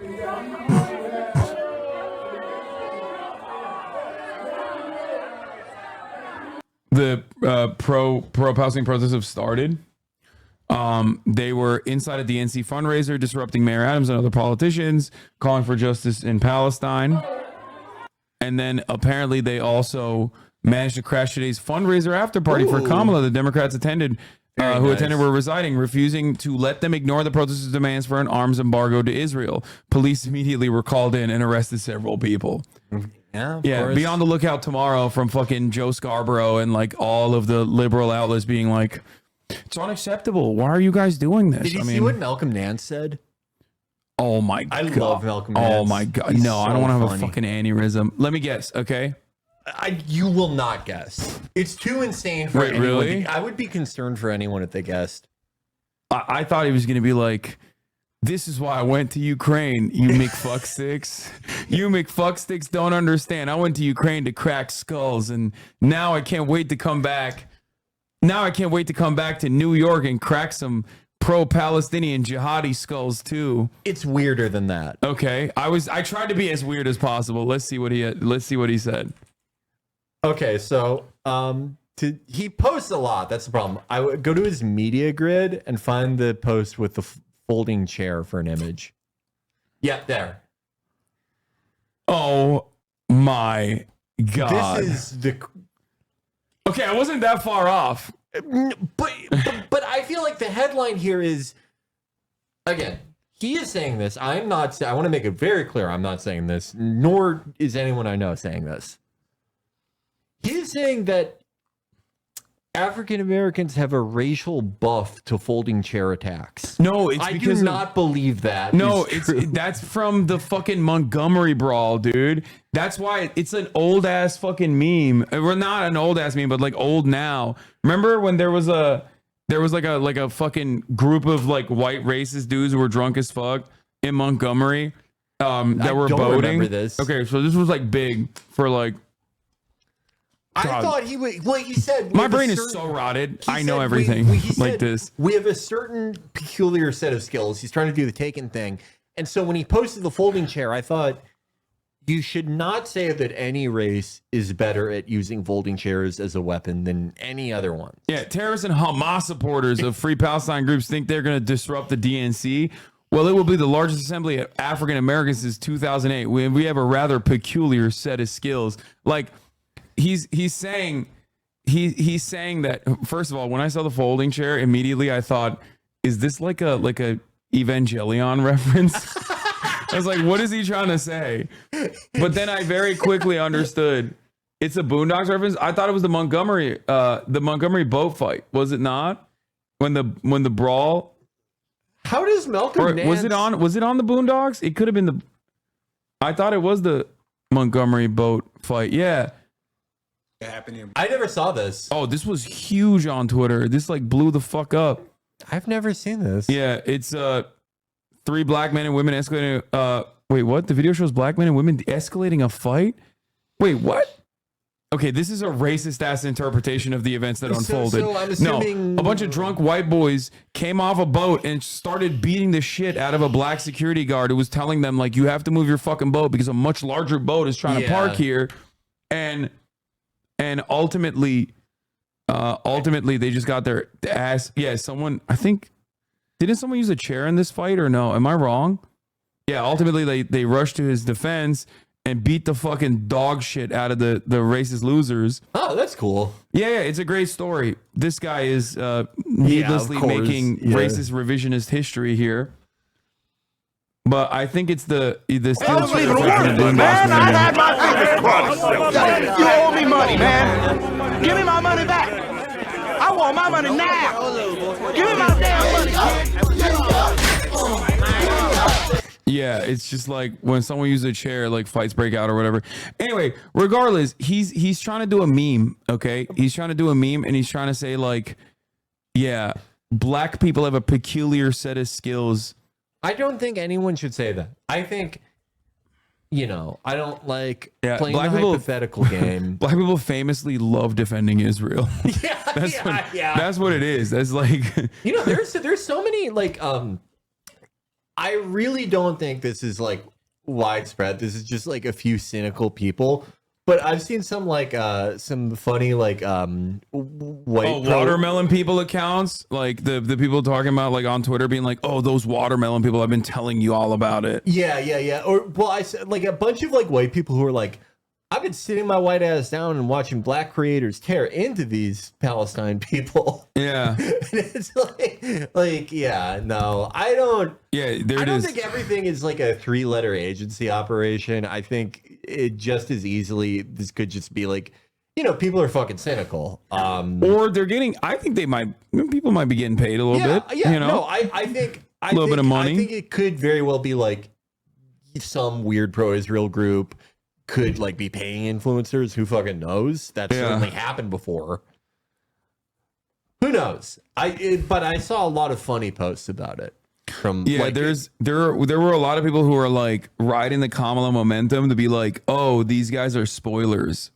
Like these pro-Palestinian demonstrators are spoilers, and it's like, yeah, no, like you. I think it is AstroTurf. Yeah, and even that is like, you guys are pot committed to like the single entity that could like try and fucking lose this for Kamala. Like, not gonna lie, a lot of black people don't care about Palestine. There was a post of someone saying that black people are participating in the imperial actions. Yeah, that's ridiculous. Okay, that's fucking bullshit. That is inherently, you know what that's like? That's like when people go, black men have a real homophobia problem in the community. It's like, bro, have you seen every other American race and group? Like, what the fuck are you talking about? What about white people? Like, no, you're just casting an additional fucking lens on black people to be like, oh, they're somehow different than everybody else. And even then it's the opposite. So you're fucking ridiculous and wrong. I don't know what post that's talking about. But Americans of all types, can participate in imperialism. That's the great thing about the military. Yeah, but also it's not even that. Like it's ridiculous to say that. Like I think the average black person is probably a little bit more tuned into fucking systems of oppression, even if they're not like speaking with, even if they're not communicating on terms such as like intersectionality or whatever. They just like they recognize it from their own personal fucking everyday existence. Like it's ridiculous. Right. Like singling them out like that. Yeah. I do hate that though. I do fucking hate that singling. The pro-Palestine protest was lost and will never again regain my respect once they ran up in Mother Emanuel AME in Charleston. There isn't a nasty tweet TikTok of them screaming or a black person apologizing for their anti-blackness. They could push me further away at this point. Wait, what? What? Wasn't that like with Biden? Yeah, that was literally with Biden. That was like with Biden. Months and months ago. Yeah, this person is broken, dude. What are you talking about? Dude, look, there are a lot of liberal careerists in every part of American media. Okay, it's ridiculous. Yeah. If there was also a pro-Palestine protest in Mother Emanuel AME in Charleston, it was probably most likely organized by black people too. And then he follows this on by going, I can't think of even one time black folks demonstrated inside an American mosque, Christian, Muslim, or otherwise, no matter what. Like, what are they going to demonstrate inside of a mosque against? Like for 9/11? Like, what? Yeah. What the fuck? What? Yeah. I like how it's like he's like doing protocol shit, but about like Muslims. Yeah. It's like, oh, but if we protested in your mosque where you control America from, it would be a problem. He called Mark Lamont Hill a Russian accent. Oh, there you go. Yeah, okay, yeah. Okay. So That's all you need to know. Yeah. Okay. Listen, don't come after Mark. Okay. I will always defend him. They will never run out of money to pay people for acting disgusting. That will never happen. You will always see this, unfortunately. Yeah, do they know Muslims can also be black? Yeah, in America too. Like that's especially in America. Yeah, what the fuck? Yeah. What? A leak call from the ADL showed that they were terrified of TikTok. 2 months later, Congress voted to ban TikTok. APEC admitted that Black and Palestinian solidarity was hurting their cause. 2 months later, a bunch of newer accounts are sowing discord between both communities. They're not, because this is Twitter. Nobody gives a shit about this, okay? Nobody gives a shit about this until there is like an ABC News special on it. Right, right. But right now, it's just on Twitter. You can't do like, back in the day when a lot of people were actually on Twitter or whatever, when a lot more journalists were on Twitter, maybe then you could actually move the needle in some direction. But you cannot know what's happening bad on TikTok. It doesn't matter. I don't think it's like, I mean, TikTok, I would believe that it's a more concerted effort and you could actually move the needle a little bit. But like Twitter itself, nah. It's giga on TikTok. There's also a lot of opportunist liberals that will say this shit for self-promotion. The post people are yelling about said all Americans participate in imperialism and the libs are just trying to do CIA divide and conquer tactics to claim pro-Palestine is anti-black. It's on TikTok, Hasan. It's bad, not just Twitter. Okay, give me the fucking TikTok and I'll see it.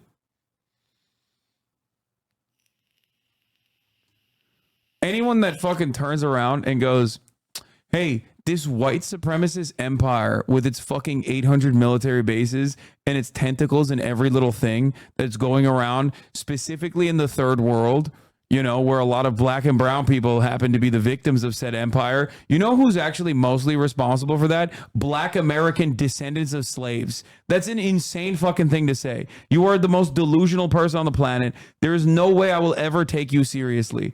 Okay? Well, what did this post actually say? Because I haven't seen it. You'll agree with this take. It's one for one what you've said before.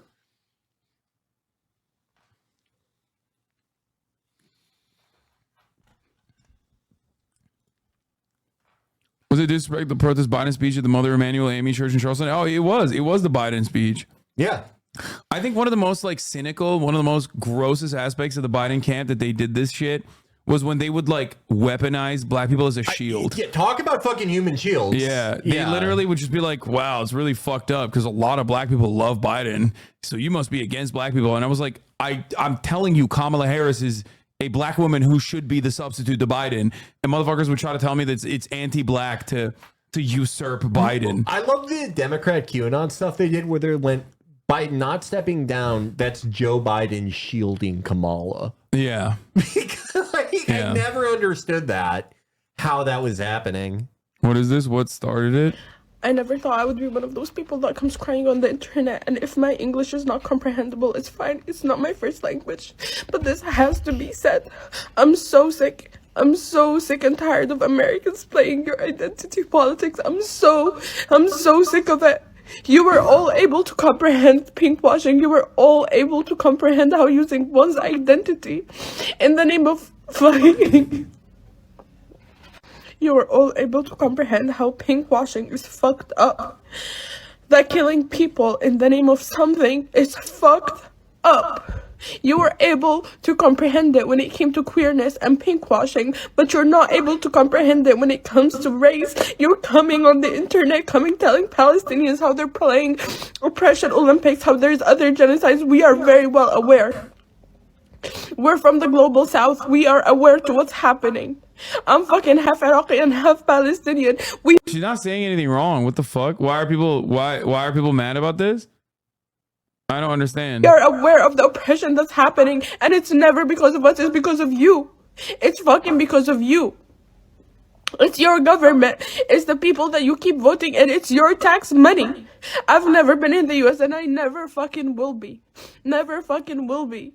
You guys are fucking whack. You're insane. You're so beyond selfish. It's fucking insane. A black woman in fucking presidency is not gonna save us. And no, I'm not fucking saying vote Trump in. Fucking do something. Do something. I'm so sick and tired of this. Do something. It's your responsibility. What more do you need to see?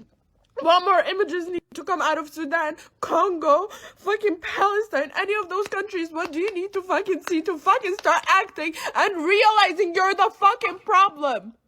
You're the fucking problem. No one's don't policing you. No one's telling you not to fucking speak up. Speak up, but do not speak up when it comes to oppressing my people. I don't give a fuck anymore.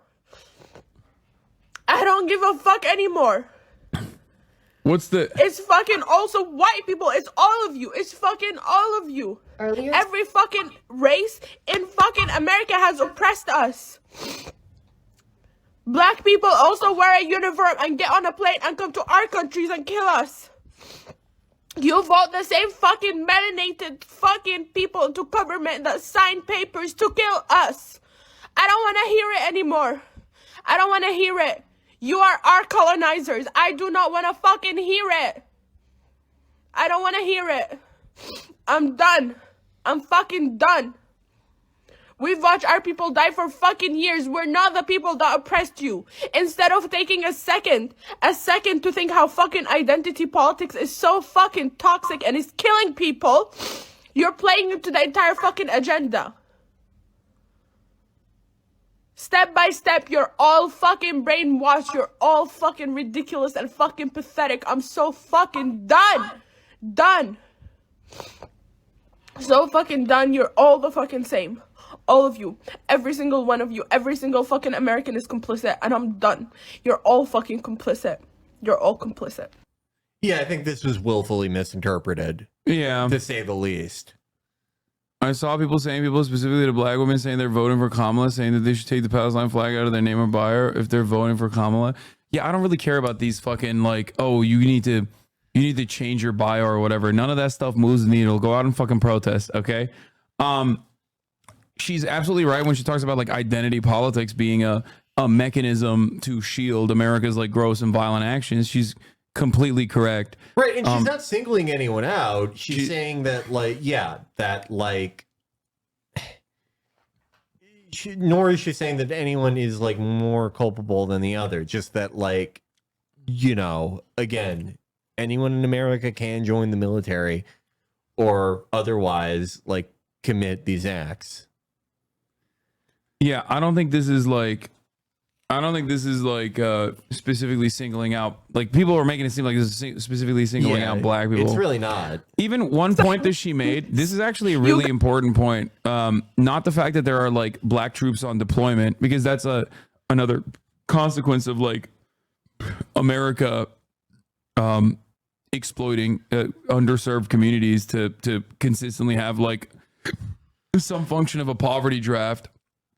But this part where she talks about like how America puts black people into positions of power to specifically justify heinous acts. That part is absolutely correct, and it is deliberate. I mean, it's like it's the Colin Powell phenomena. Like it's the fact that like the UN ambassadors are black. Like you that is deliberate. That is 100% deliberate. Like that's on purpose. Like these are people playing the role of a shield. Right. It's the same reason for Biden's like press secretary. Yeah. Yeah, exactly. It's just like a very cynical and very racist way in which, like, this doesn't mean that like black people don't deserve to be in that position at all. That's not what I'm saying. This is the other side of like, however, the other side of like the way liberals also basically put forward like a shield of race to whitewash their actions. I don't like this take, brother.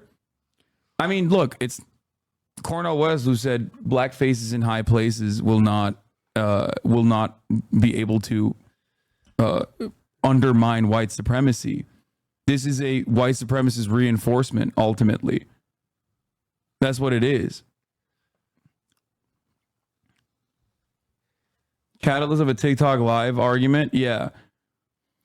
At the college protest you went to, they sent out a black faculty leader to talk to the students. Yeah, that was UCLA. Liberals love doing this shit.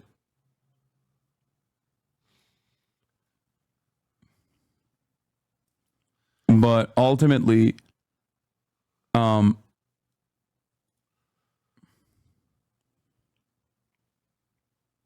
if the take is making you uncomfortable, then maybe it should. No, I mean, I don't know what part of it was like clipped, and obviously she's very emotional in this situation, and maybe not like thinking about it. But there was a massive anti-war movement during the civil rights movement as well. So it's not like a lot of people personally recognize that that's a form of oppression that exists domestically, and also that the rest of the world is subjected to on a regular basis. Right. Yeah. No. And just, anecdotally, again, like, I'm sure there's a ton of like horribly cynical shit on TikTok, but she only called out black people. You can't say she's right. No, she didn't. She said every American is responsible, and that even includes black Americans, which is like the only part of it that is the only part of this conversation that's like a little bit emotionally charged to a degree where it understandably makes people uncomfortable, because you live in the United States of America and you understand systemic forms of oppression that churn out these results. But that's it.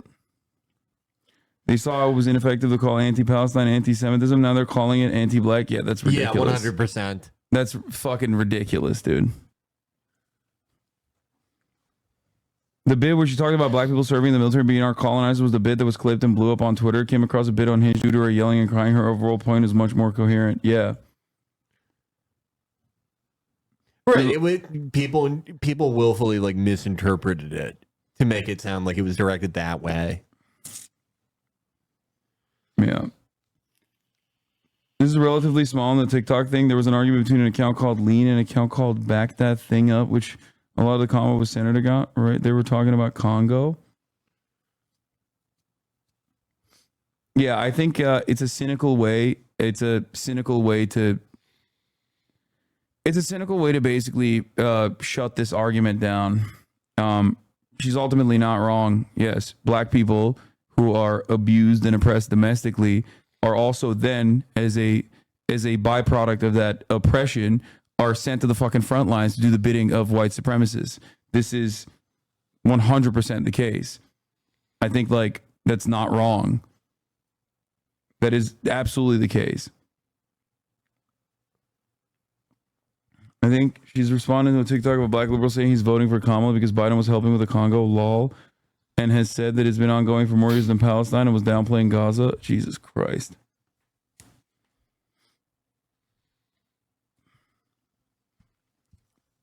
Do you think this discourse is a psyop? No, I think people are. I don't think it's a psyop, dude. I think people just like. I think people run with whatever the fuck they want to. A lot of people, especially if they're directly victims of this kind of action, will not be using the appropriate terms and the care and consideration, especially if they're not super geared on like. Super clued in on like Western there's different kinds of bigotry in the West, right? Especially if you didn't grow up in America, English is your second language, or maybe even third, and after seeing like horrific images that no one should see, possibly your family reduced to mounds of flesh charred into the earth, maybe the exact term will not be perfect. This girl's video is a minuscule part of this. I would watch more before saying much. K-Harvest has definitely started directing this unhinged K-Harv energy towards pro-Palestine protesters and activists, and it's ugly. There's no better way to gum up the works for there's no better way to gum up the works of like broad popular momentum, especially amongst young people, than by causing division. This is what I said about the Josh Shapiro pick as well.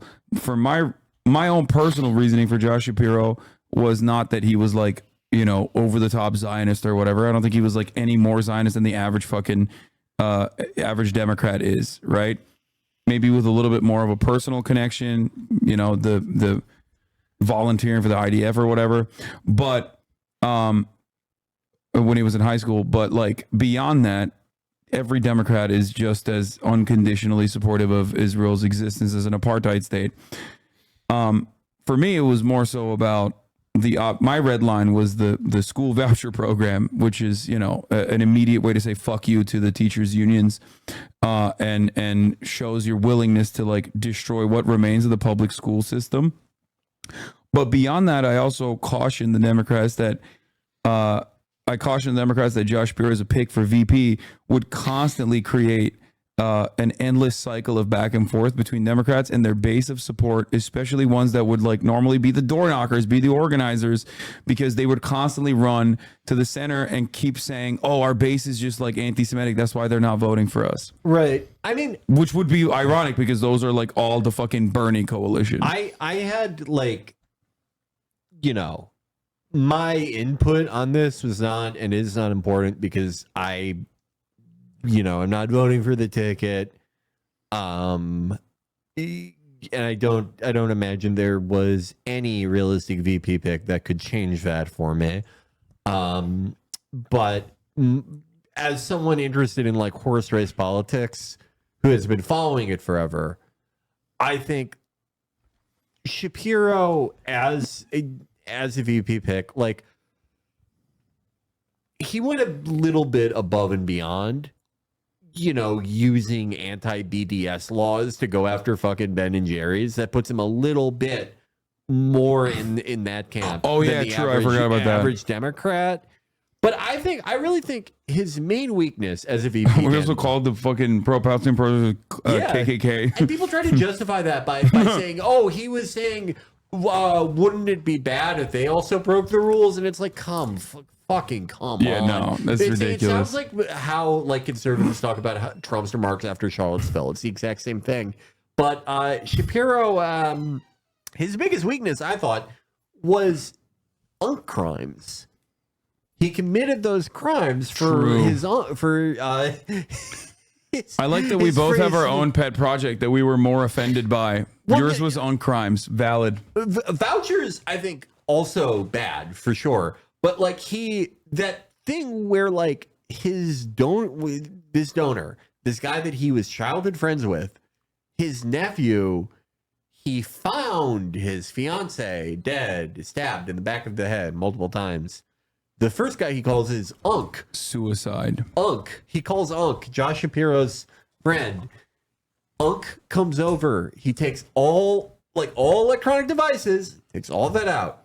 Then they call the cops. The medical examiner says she killed herself by stabbing herself in the back of the head multiple fucking times.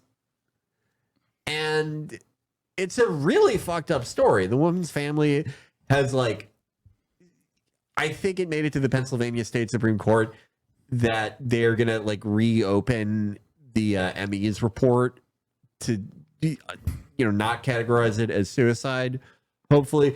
But that was a massive fucking, like, again, morally, I think obviously disqualifying, but just even if like they find out that he did nothing wrong, that he was just incompetent and legitimately thought this was suicide, do you want like every time your VP picks names, his VP, his name comes up, that you see a graphic of a woman being stabbed in the back of the head multiple times? Yeah. Connected to him. Do you want that for your VP pick? No one wants that. And yeah, that would have not been great. Yeah, and he probably guarantees Pennsylvania, and that's I get that as a calculation, but I just thought, from my perspective, someone who enjoys horse race politics for the sake of picking winners and losers, I thought ultimately he would be taking away way more than he would add.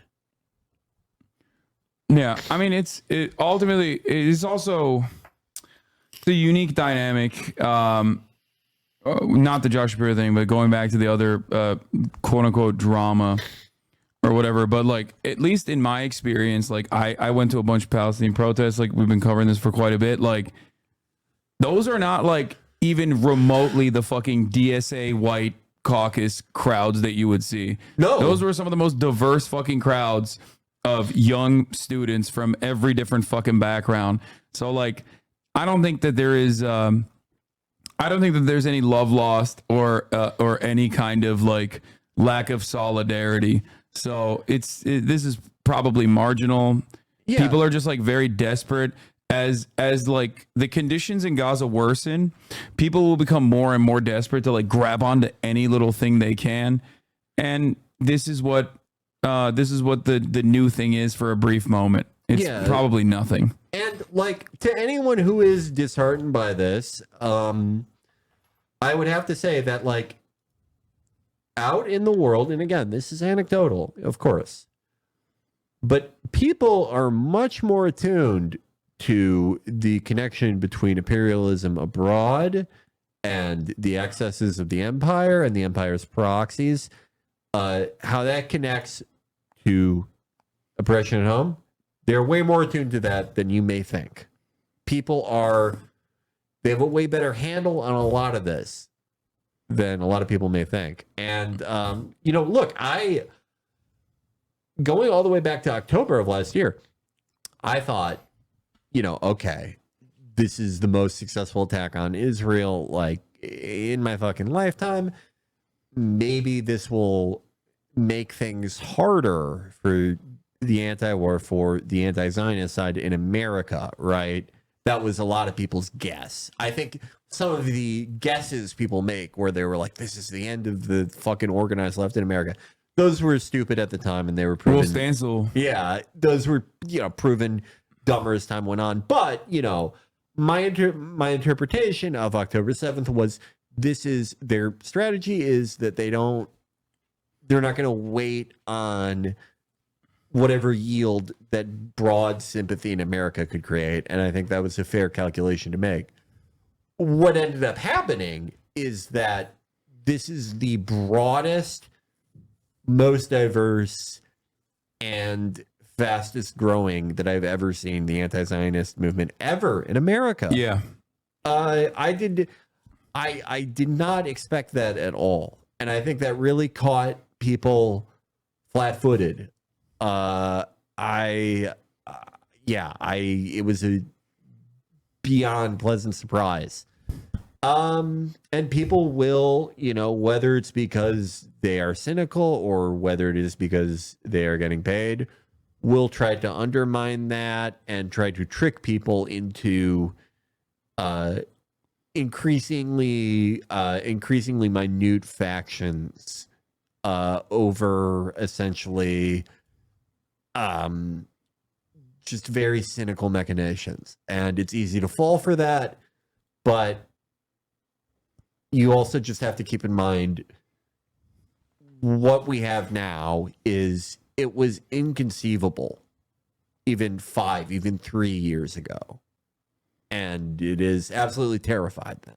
Yeah. And just don't lose sight of that. Don't lose sight of your fellow people who know better. Yeah. It's silly shit. It's whatever. Yeah. It's like, I mean, I had a conversation with Mark Lamont Hill about this a while back. If you guys want to go check that out on his show. But like, this is something I've said quite a bit. I mean, this is not like oppression Olympics or whatever, but like the conditions that Palestinians are subjected to in Gaza and the conditions that Palestinians are subjected to in the West Bank are like far worse. Like, and I say this as someone who consistently has talked about, obviously white supremacy and how it plays such a significant damaging role in American societal development, how it plays a massive role in and reinforces its early goals of enslaving black people, specifically through, I guess, like the criminal justice system, and enslaving black people still and brown people still through the criminal justice system by way of legalizing that same process. And all of that is obviously unconscionable. The thing is, in terms of like what's going on in Gaza, I mean, I've said this a long time ago, and I've reiterated a bunch of times, like conditions in the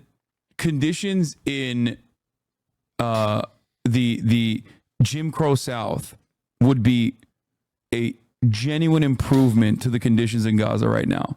And I don't think that there is like, I don't think that that's a controversial thing to say. People might get mad at me for saying that right now. This is something that I talked to Mark Lamont Hill about as well. And like, it's just objectively the truth. It's ridiculous. We're talking about a fucking genocide. You know what I mean? People might not want to hear that. People might want to feel like that's, not the case or whatever, but it's like, it's hell. It's hell on earth. It's like mechanized death.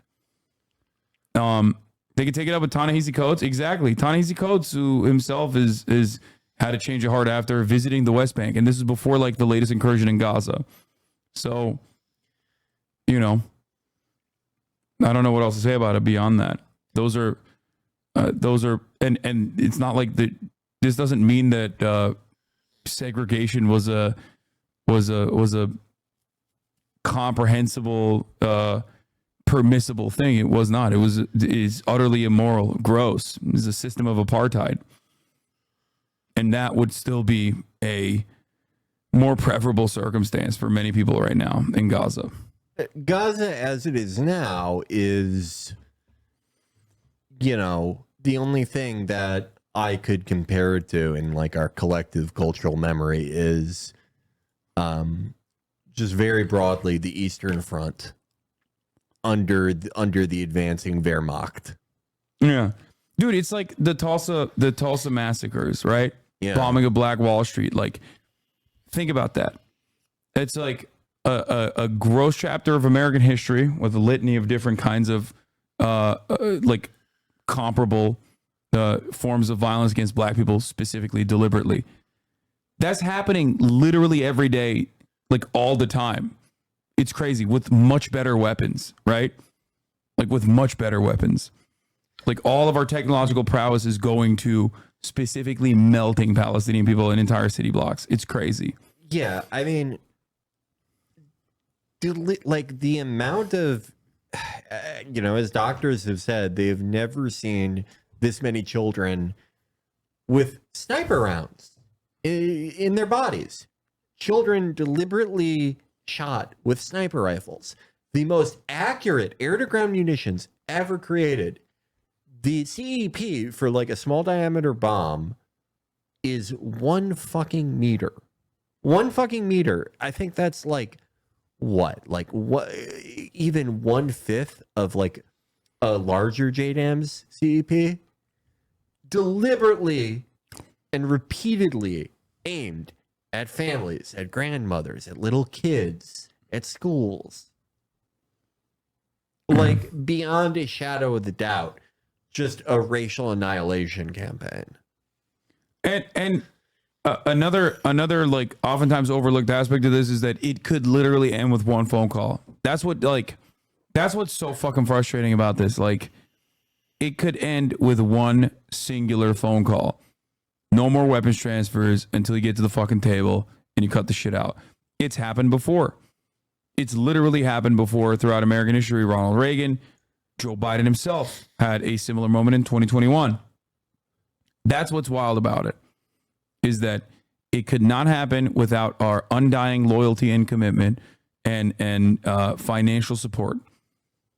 I just don't know a single American person, black, white, doesn't matter what their background is, that if you were to ask them, would you rather give $18 billion to Israel every 2 months so they can kill random children and women, or fix your fucking potholes and like fund your schools? I don't know a single American that would say, "No, I want permanent genocide." Actually, do you want the SS training your police?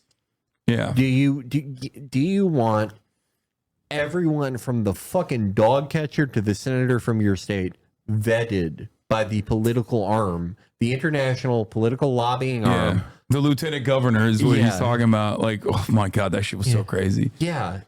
Do you want them vetting every candidate you vote for, training your police? How many weapons are enough? How many weapons are you willing to give them at cost for nothing, even?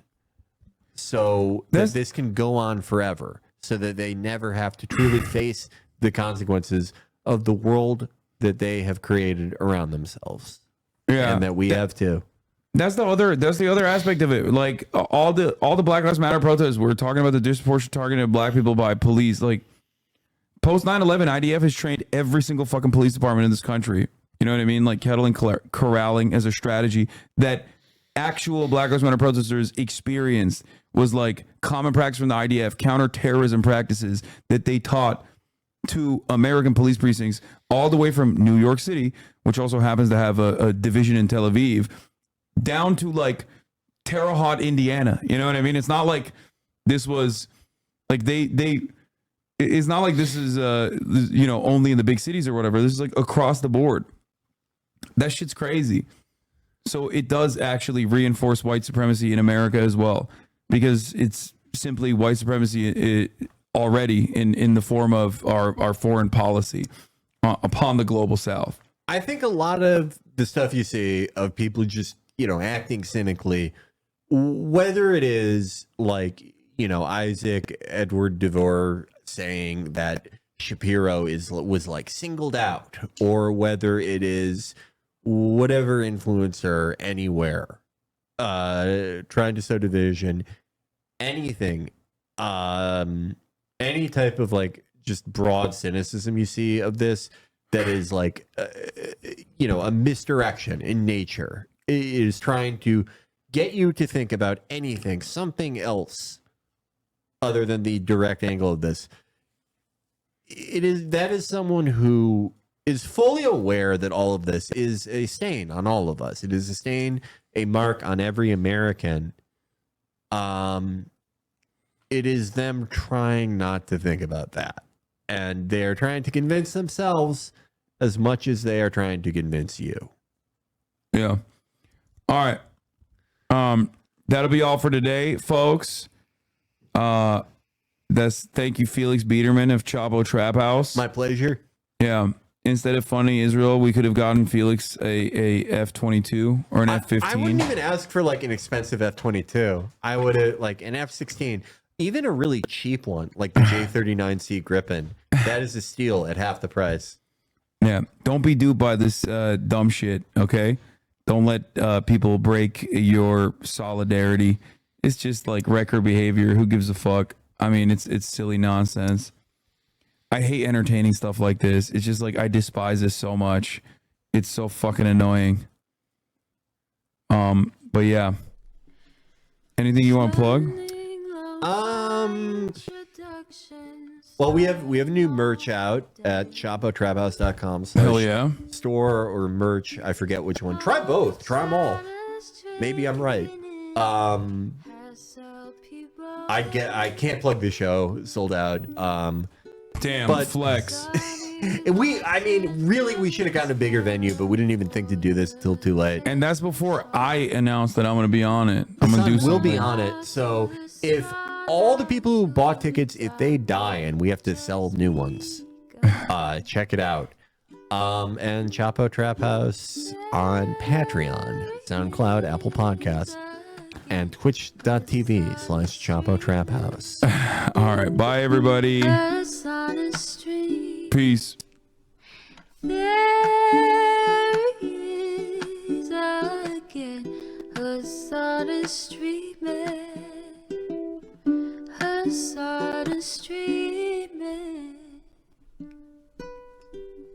reviewing the P.O. box, Uncle Uger's face.